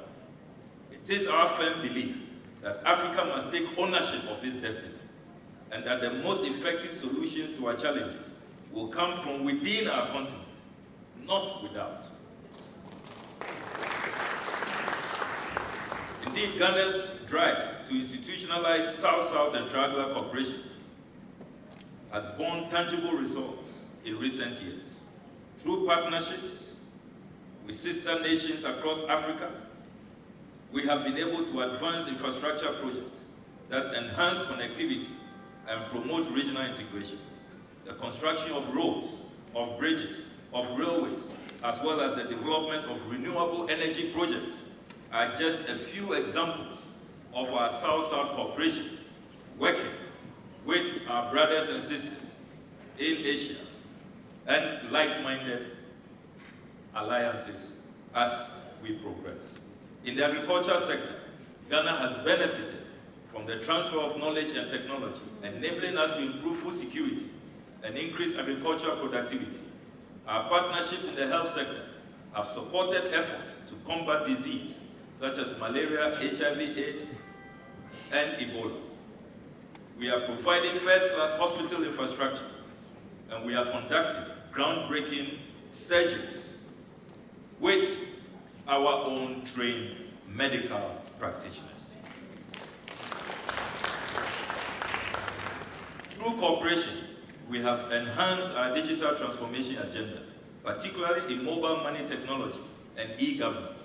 Our youth and women's entrepreneurship initiatives have been strengthened through knowledge-sharing platforms enabled by South-South and triangular cooperation mechanisms. Additionally, Ghana has been at the forefront of fostering good governance through the Africa Peer Review Mechanism. As a member of the APRM, we have embraced the principles of transparency, accountability, and participatory governance. The APRM National Plan of Action has been instrumental in helping us identify key areas for improvement and in implementing reforms that strengthen our democratic institutions, enhances the rule of law, and promotes the participation of citizens in the decision-making process. We recognize that the challenges we face require collaborative solutions and transcends borders and sectors. In this regard, South-South and triangular cooperation provides a unique opportunity to accelerate our progress towards the aspirations that we all have, particularly as we leverage the Africa Continental Free Trade Area, which again, Ghana is deeply, deeply proud to host its secretariat in Accra. Excellencies, ladies and gentlemen, as we discuss economic resilience, we must not lose sight of the central role that good governance plays in creating the conditions for sustainable development.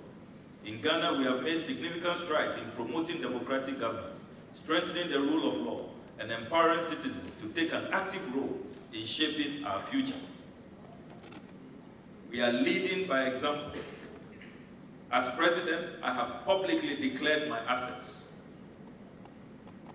I have sanctioned my appointees who failed to meet the deadline I gave them to declare their assets, denying them of 4 months of their salary and giving them 48 hours to publicly declare their assets. Only this week, I launched a new code of conduct for all my appointees and politically exposed persons. Under that code of conduct, no appointee of mine is permitted to buy a state asset. National resources are placed under your care for the people and not for the. The code of conduct also outlines the code of conduct.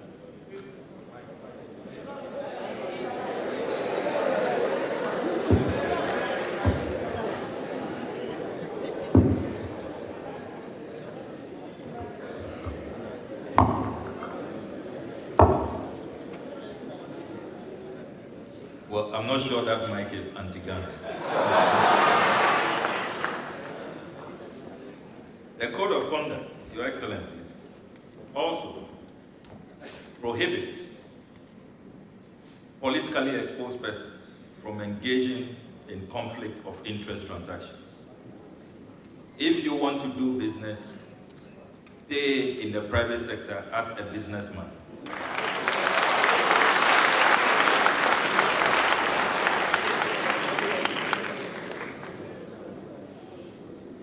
We are ensuring that the resources of the people remain the people's resources, not the resources of a few political elite.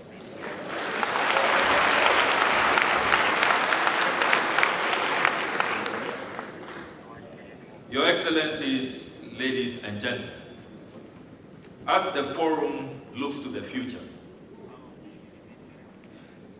we must commit to defeating terrorism, ending conflicts, exploring institutional frameworks, new governance architecture, sincere engagement of the youth of our continent, and the strengthening of regional solidarity. These will be critical moving forward. Ghana strongly supports the forum's focus on youth innovation. With a median age of 19.7 years, Africa's youth are not just beneficiaries, but co-creators of our future. Platforms like this should provide the opportunity to amplify their voices, showcase their innovations, and empower them to drive Agenda 2063 and the SDGs forward. The youth of Africa are running out of patience, and we cannot fail them this time.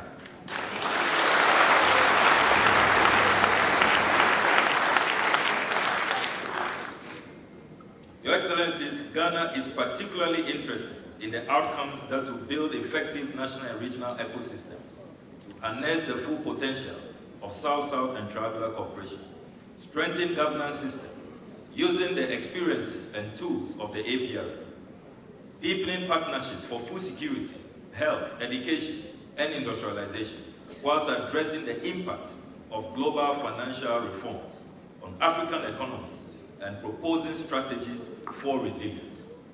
As I conclude, Your Excellencies, ladies and gentlemen, I wish to call on all member states, partners, and stakeholders to translate dialogue into action, embed South-South and triangular cooperation principles into national development planning, build sustainable financing mechanisms that is homegrown, that is not dependent on others, and foster a people-to-people solidarity that prioritizes mutual respect. Excellencies, ladies and gentlemen, the South-South and triangular cooperation is a vital tool in our shared journey towards achieving the objectives of Agenda 2063 and the UN SDGs. Ghana remains fully committed to advancing this cause, and we look forward to continued collaboration with our partners, both within Africa and globally, as we work together to create a brighter future for our peoples. Let us commit to living Freetown with outcomes that will free us from underdevelopment, will free us from conflict, will free us from violent extremism, will free us from youth unemployment, will free us from the lack of opportunities, and will free us from the dependency syndrome. And I know that being in Freetown, we will definitely be free from all of these things.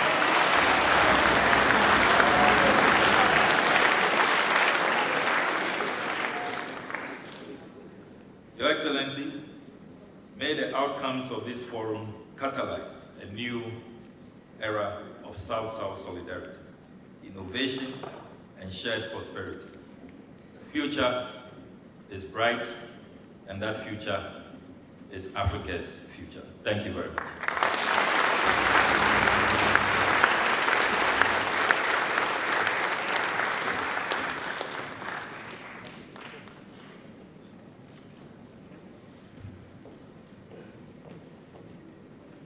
Thank you very much, Your Excellency, for those eloquent remarks. I realized actually when I saw the name Samuel Ablakwa that I had encountered that name years ago.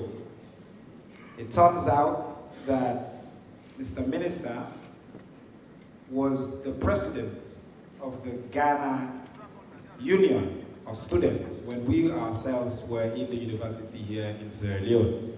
And that's, I think, when I encountered that name. Mr. Minister, I also just saw that you are the youngest foreign minister in the history of Ghana. Let's put our hands together. Well, for those of you who know, you know that that was just a setup. There's a follow-up line that's coming. You are seated next to the youngest foreign minister in the history of Sierra Leone. He's a 40-year-old, and you're seated next to the youngest chief minister in the history of Sierra Leone. He's a 39-year-old, and you are listening to the youngest information minister in the history of Sierra Leone. I could go on and on. I just turned 40 this year. That is not proprietary information, it's very public. But that is because of, Samuel, my brother, you mentioned, because I've known you, you mentioned human capital development and a belief in youth, and an investment in youth. Again, I say to you all, Sierra Leone's president is an embodiment of the vision of the APR agenda. And you are in the right place. Ladies and gentlemen, I now have the distinct honor and pleasure to present to you a statesman on this continent. His Excellency, the Prime Minister of the People's Democratic Republic of Algeria, His Excellency Nadir Labawi. Let's put our hands together, please. And rise on our feet as the Prime Minister comes.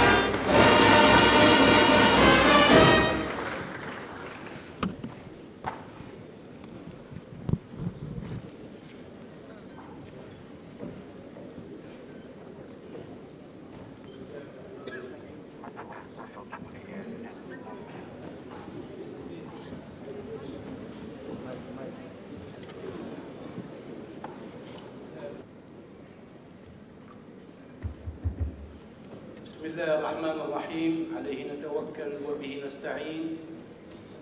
فخامة رئيس الجمهورية سيراليون، أصحاب المعالي والسعادة، السيدات والسادة، السلام عليكم ورحمة الله تعالى وبركاته.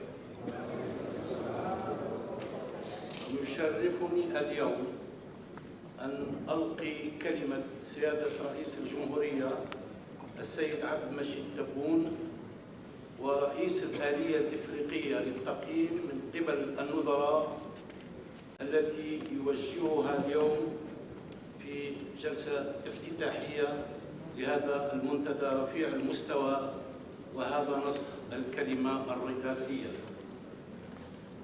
فخامة الدكتور يوليوس مادو بيو رئيس جمهورية سيراليون، أصحاب المعالي والسعادة، السيدات والسادة، أود في البداية أن أعرب عن عظيم شكري وبالغ تقديري لمبادرة أخي وصديقي فخامة الدكتور يوليوس مادي بيو رئيس جمهورية سيراليون لاحتضان هذا المنتدى الإفريقي رفيع المستوى الذي يضطلع بدور هام في تعزيز التعاون جنوب جنوب وترقية الشراكات الثلاثية من أجل دعم التنمية المستدامة.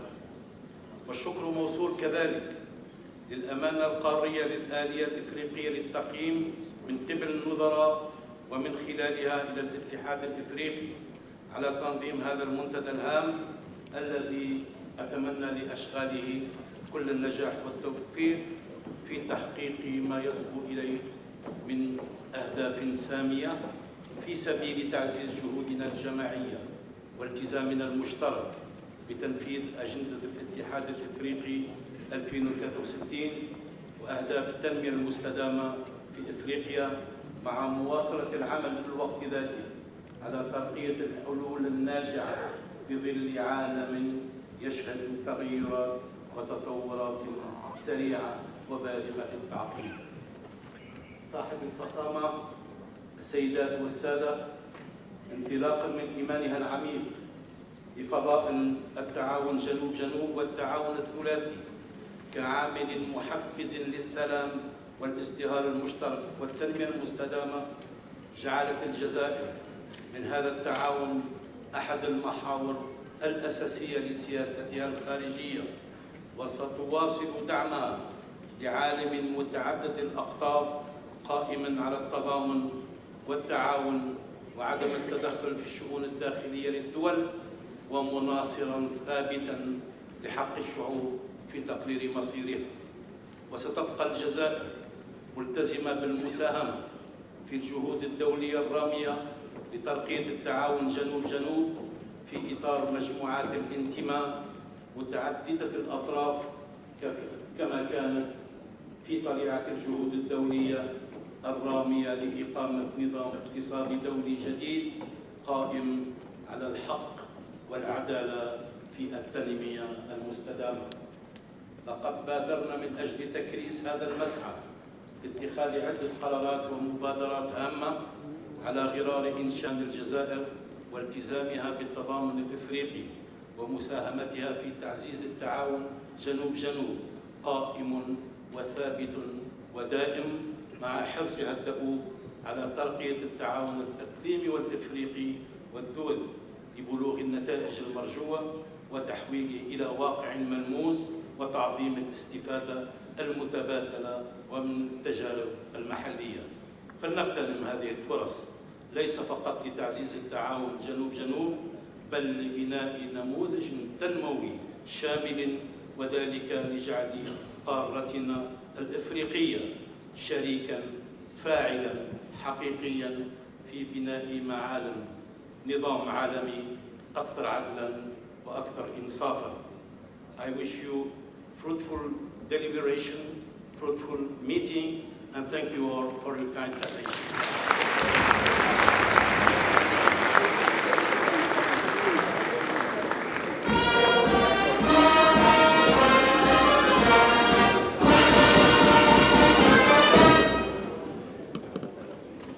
Thank you.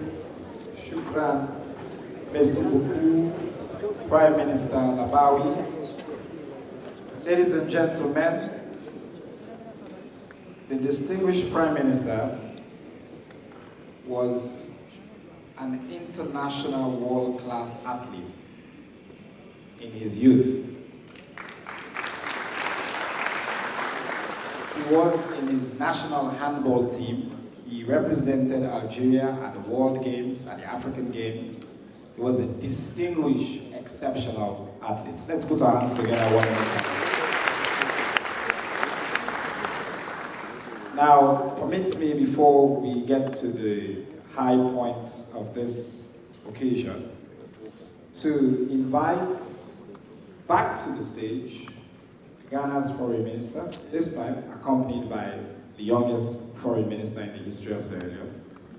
His counterpart, the Foreign Minister of Sierra Leone, Honorable Timothy Busakaba. This is the new face of Africa, to present the legacy reports of the APRM to His Excellency, the President of the Republic of Sierra Leone, Dr. Julius Maada Bio. He will make a symbolic presentation on behalf of Ghana's President, His Excellency John Dramani Mahama.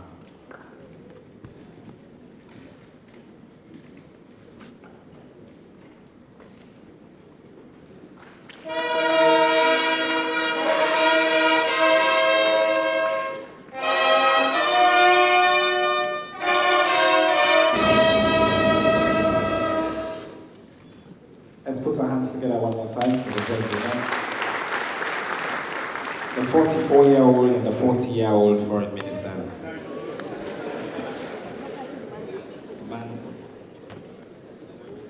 And now, Excellencies, ladies and gentlemen,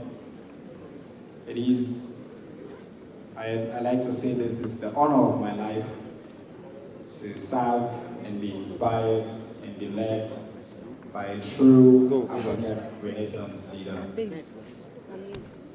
a transformative Pan-Africanist, the father of democracy in Sierra Leone, the father of human capital development, the father of our modern transformation as a country, the fountain of honor of Sierra Leone, the commander-in-chief of the armed forces of the Republic of Sierra Leone, the supreme head of state, His Excellency, Brigadier, retired Dr.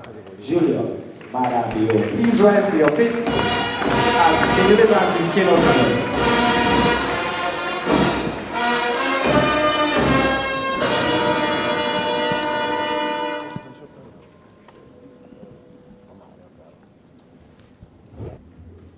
Thank you very much. Let's sit down, please.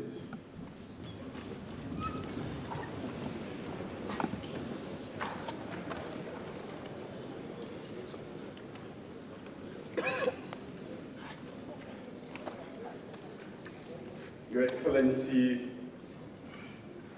the Prime Minister of Algeria, Ministers, the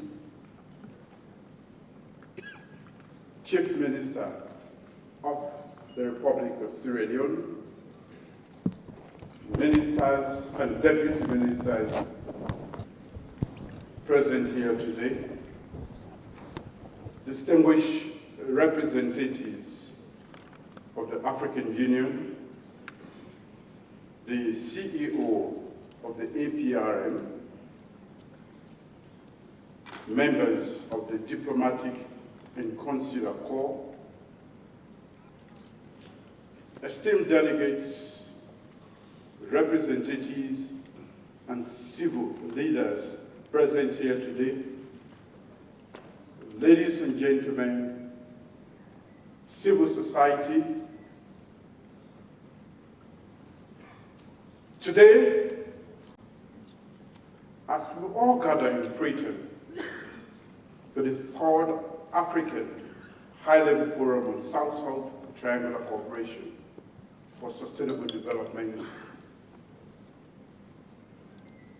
we are at a historic inflection point because Africa is no longer waiting to be invited to the table.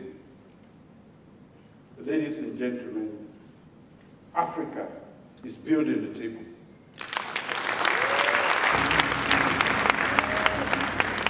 We do so by creating opportunities in the continent. On behalf of the government and people of the Republic of Sierra Leone, I'm honored to welcome all of you to our beautiful city as we address our compelling theme, the role of Global South in reshaping the new international order. Honorable delegates, take a moment and watch around this room. The presence of leaders from Africa, Asia, the Middle East, and Latin America highlights an undeniable truth. The future of global governance is being shaped not only in the traditional centers of power, but also in the dynamic capitals of the Global South, as we are doing today. And your presence here demonstrates the enduring spirit of South-South and triangular cooperation, one that transcends borders, reflects shared experiences, and fosters equitable growth. As we reflect on the lessons from Kampala and renew our commitments under BAPA Plus 40, we must confront uncomfortable realities. The increasing levels of debt, COVID-19 pandemic, growing threats from climate change, recent geopolitical upheavals have all exposed the vulnerabilities in our economies and societies. Food insecurity is affecting our communities, while the gap in access to technology continues to widen, and youth unemployment is on the rise.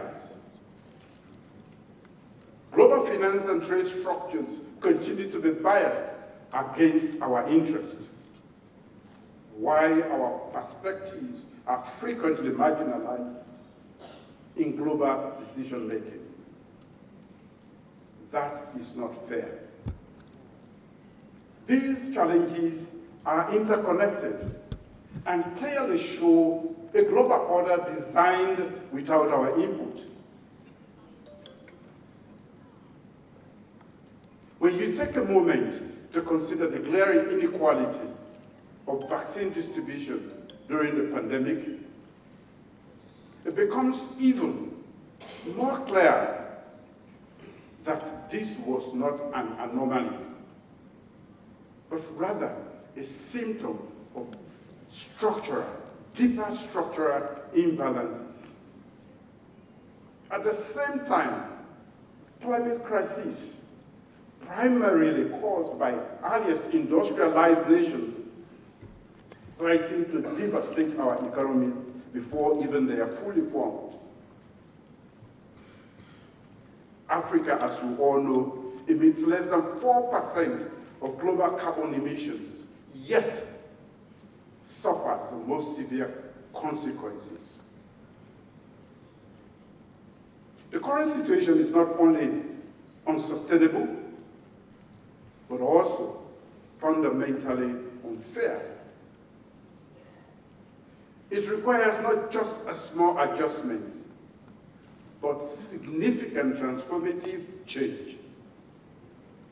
And this is why South-South and triangular cooperation are essential pathways forward.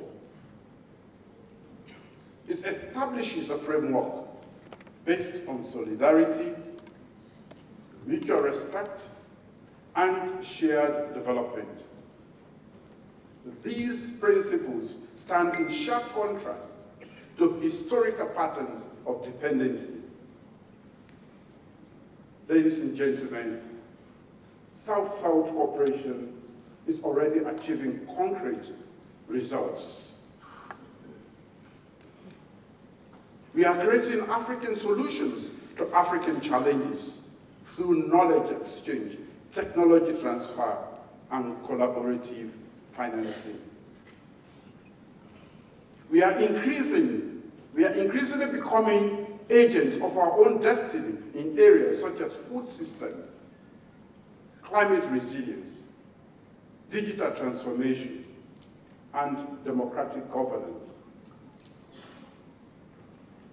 The emergence of multilateral arrangements and financial institutions is reshaping the global economic architecture. BRICS Plus, the Islamic Development Bank, the African Development Bank, and the New Development Bank are creating alternatives to traditional financing channels. The African continent, that free trade area, is building the world's largest free trade zone, potentially lifting 30 million people out of extreme poverty. Distinguished delegates, here in Sierra Leone, our medium-term National Development Plan 2024 to 2030 embodies the spirit of self-directed development through 5 transformative game changers. One of those game changers is Feed Sierra Leone. This is our strategy for food security and agro-industrial transformation. 2 is our human capital development project. It is our bold education and health systems reform agenda. And 3 is the Youth Empowerment Scheme, which is our commitment to creating dignified, sustainable jobs for our youth. 4 is technology and infrastructure development. This is our strategy to leapfrog development through digital transformation and infrastructure development. And 5, public service reform. This is our pledge to not only enhance governance, but also public service delivery.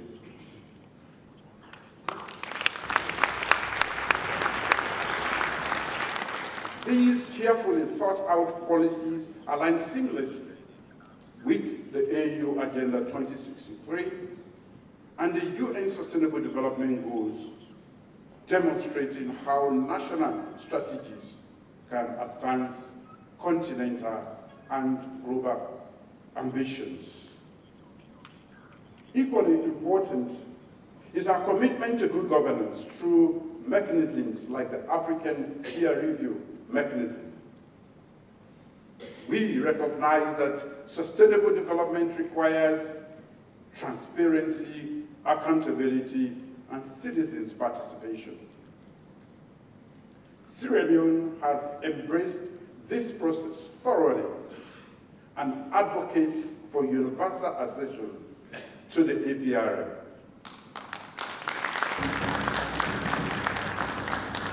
Distinguished ladies and gentlemen,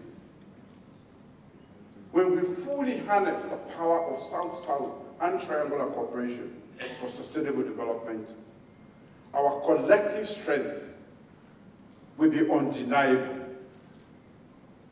Imagine an Africa where intercontinental trade flows freely, creating millions of jobs, prosperity within our borders, and where African innovation addresses African challenges and scale globally. Imagine an Africa where our youth are not forced to risk their lives across seas and deserts, but can instead develop thriving businesses at home. Envision a continent where governance is transparent and responsive. Citizens have faith in their institutions, and development initiatives are effectively reaching the most vulnerable populations. Ladies and gentlemen, envision an Africa where our natural resources drive industrialization instead of benefiting others. Where digital technologies link the most remote villages to global markets and knowledge. Let's go further and imagine an international order in which Africa now speaks with a unified, influential voice on climate action, trade routes, and global security. A world where international financial institutions reflect our economic weight and development priorities, and cooperation among nations of the Global South create a counterbalance to traditional power structures.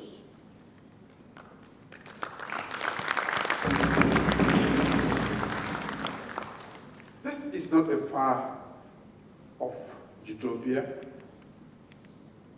The foundations are already being put together through initiatives such as the AFCFTA, the APRM, and various regional integration efforts. The crucial question is not if this future is possible, but whether we can act with sufficient urgency, unity, and strategic vision to achieve it. There is no doubt that the world needs this transformation as much as we do.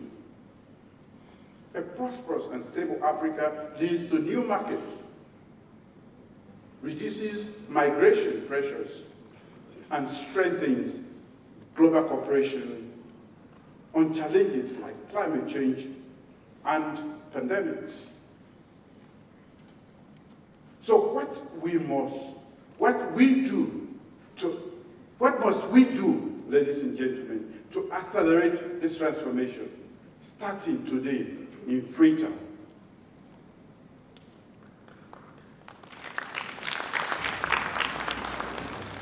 Let me attempt to prescribe a few ideas.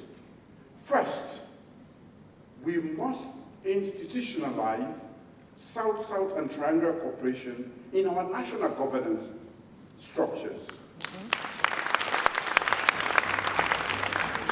I therefore call on every nation present here today to establish dedicated agencies or units for SSTRC with clear mandates, adequate resources, and directly reporting to the executive leadership. Second, we must strengthen financing mechanisms for South-South initiatives. This involves enhancing domestic resource mobilization and developing innovative financing institutions specifically designed for South-South projects. I propose creating an African South-South Cooperation Fund with contributions from member states based on their capacity. Third,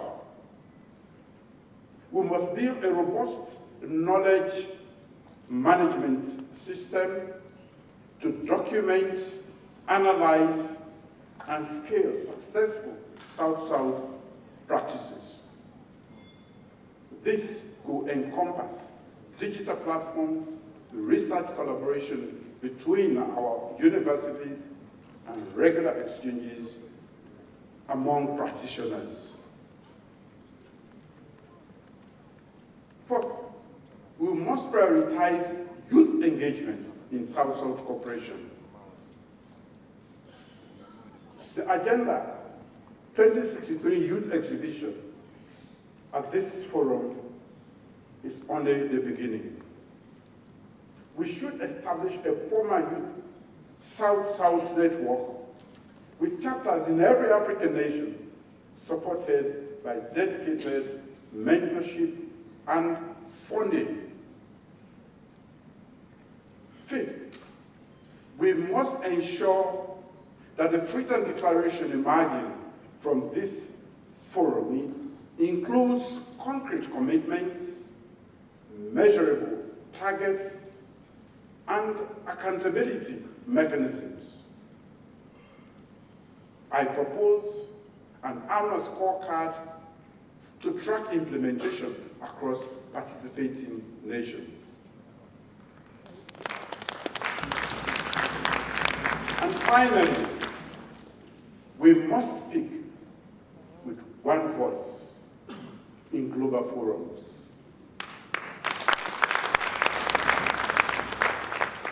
Our influence becomes undeniable when Africa's 54 nations align their positions on trade, climate, or financial architecture reforms. The upcoming COP29 climate negotiations and WTO Ministerial Conference presents immediate opportunity to demonstrate this unity. Distinguished ladies and gentlemen, esteemed partners and fellow architects of a new international order. The path before us is challenging, but very clear. South-South and triangular cooperation for sustainable development offers a strategy and philosophy that recognizes our shared destiny and collective power.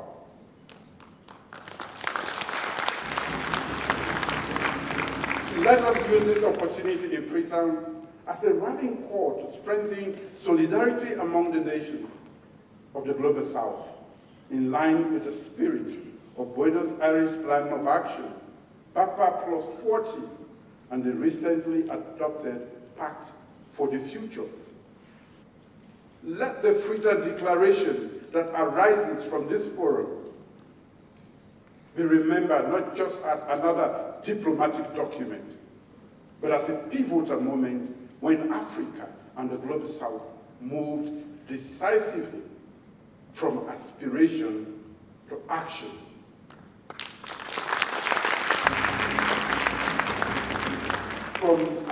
From aspiration to action, and from potential to empowerment.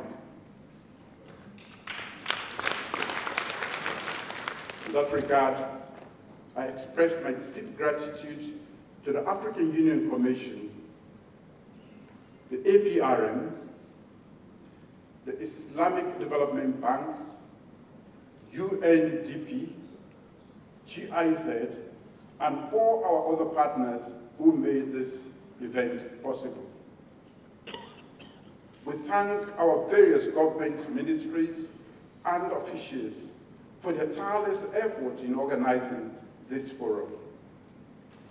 Your dedication reflects the excellence we strive to project globally. As we deliberate over the coming days, remember that Africa is watching. The world is listening, and history is waiting. Let us leave Freetown inspired and resolved to build the Africa we want and the international order that we desire. May our discussions be fruitful, our commitments to be honored, and our visions to be realized. Together, we will reshape the global world order, not through confrontation, but through cooperation, not through dominance, but through partnership, not for the benefit of the few, but for the prosperity of all.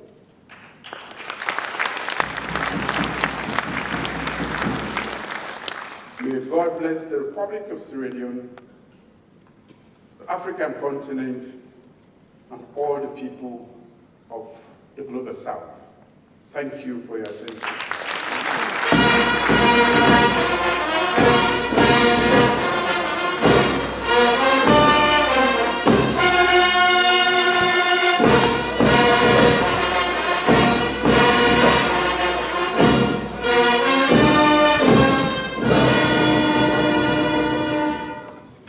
Thank you, Your Excellency.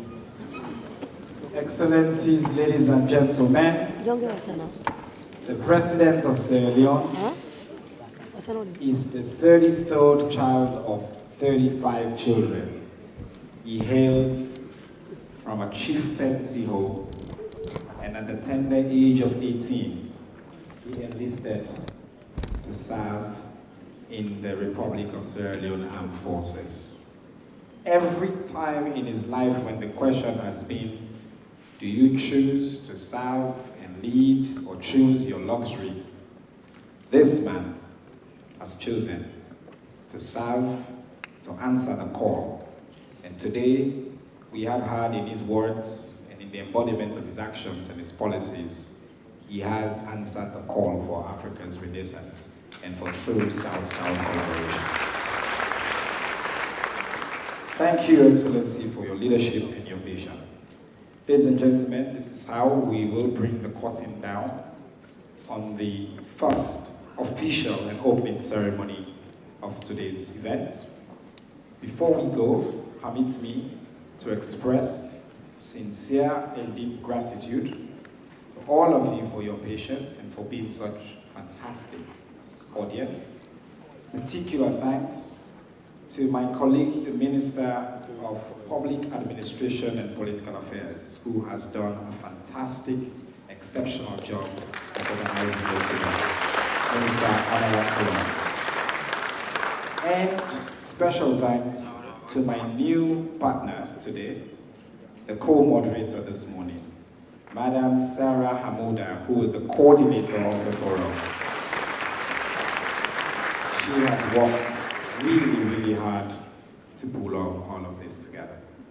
I'm told to announce that the young people who are in the room, when I invite the press secretary to come announce how we will do for the photo protocols, that the young people can quietly leave the room so they can occupy their booths outside and get ready for the special inspection of the exhibition booths that are outside.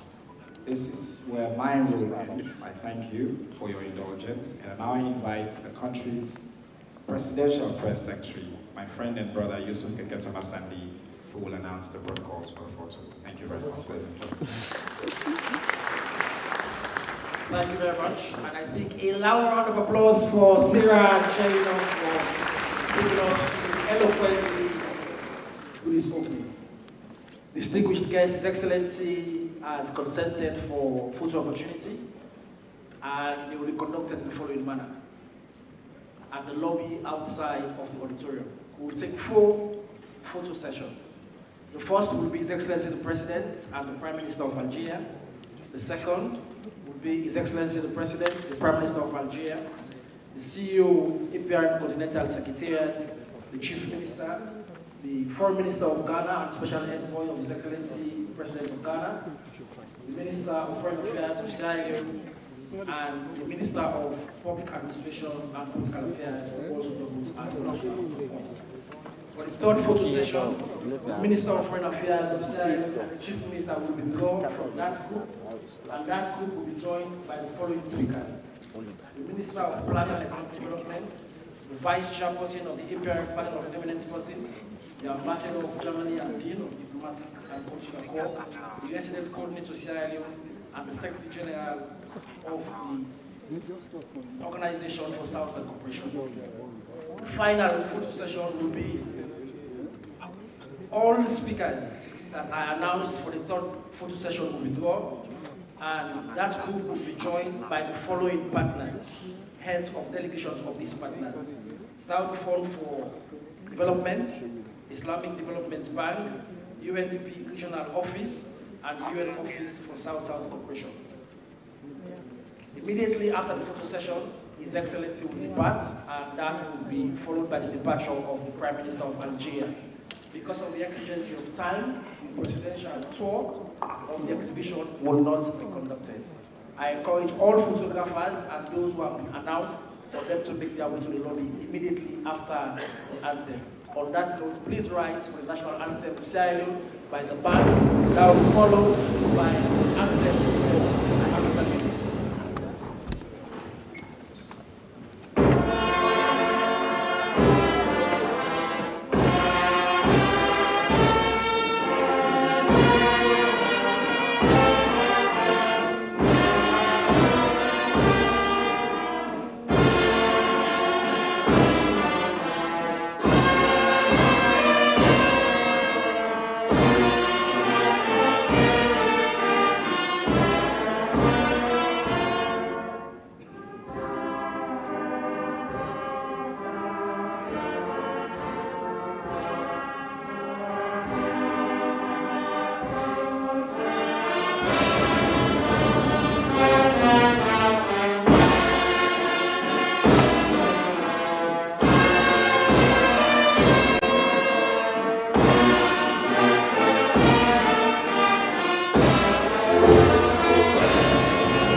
Kindly make your way to the lobby. Thank you.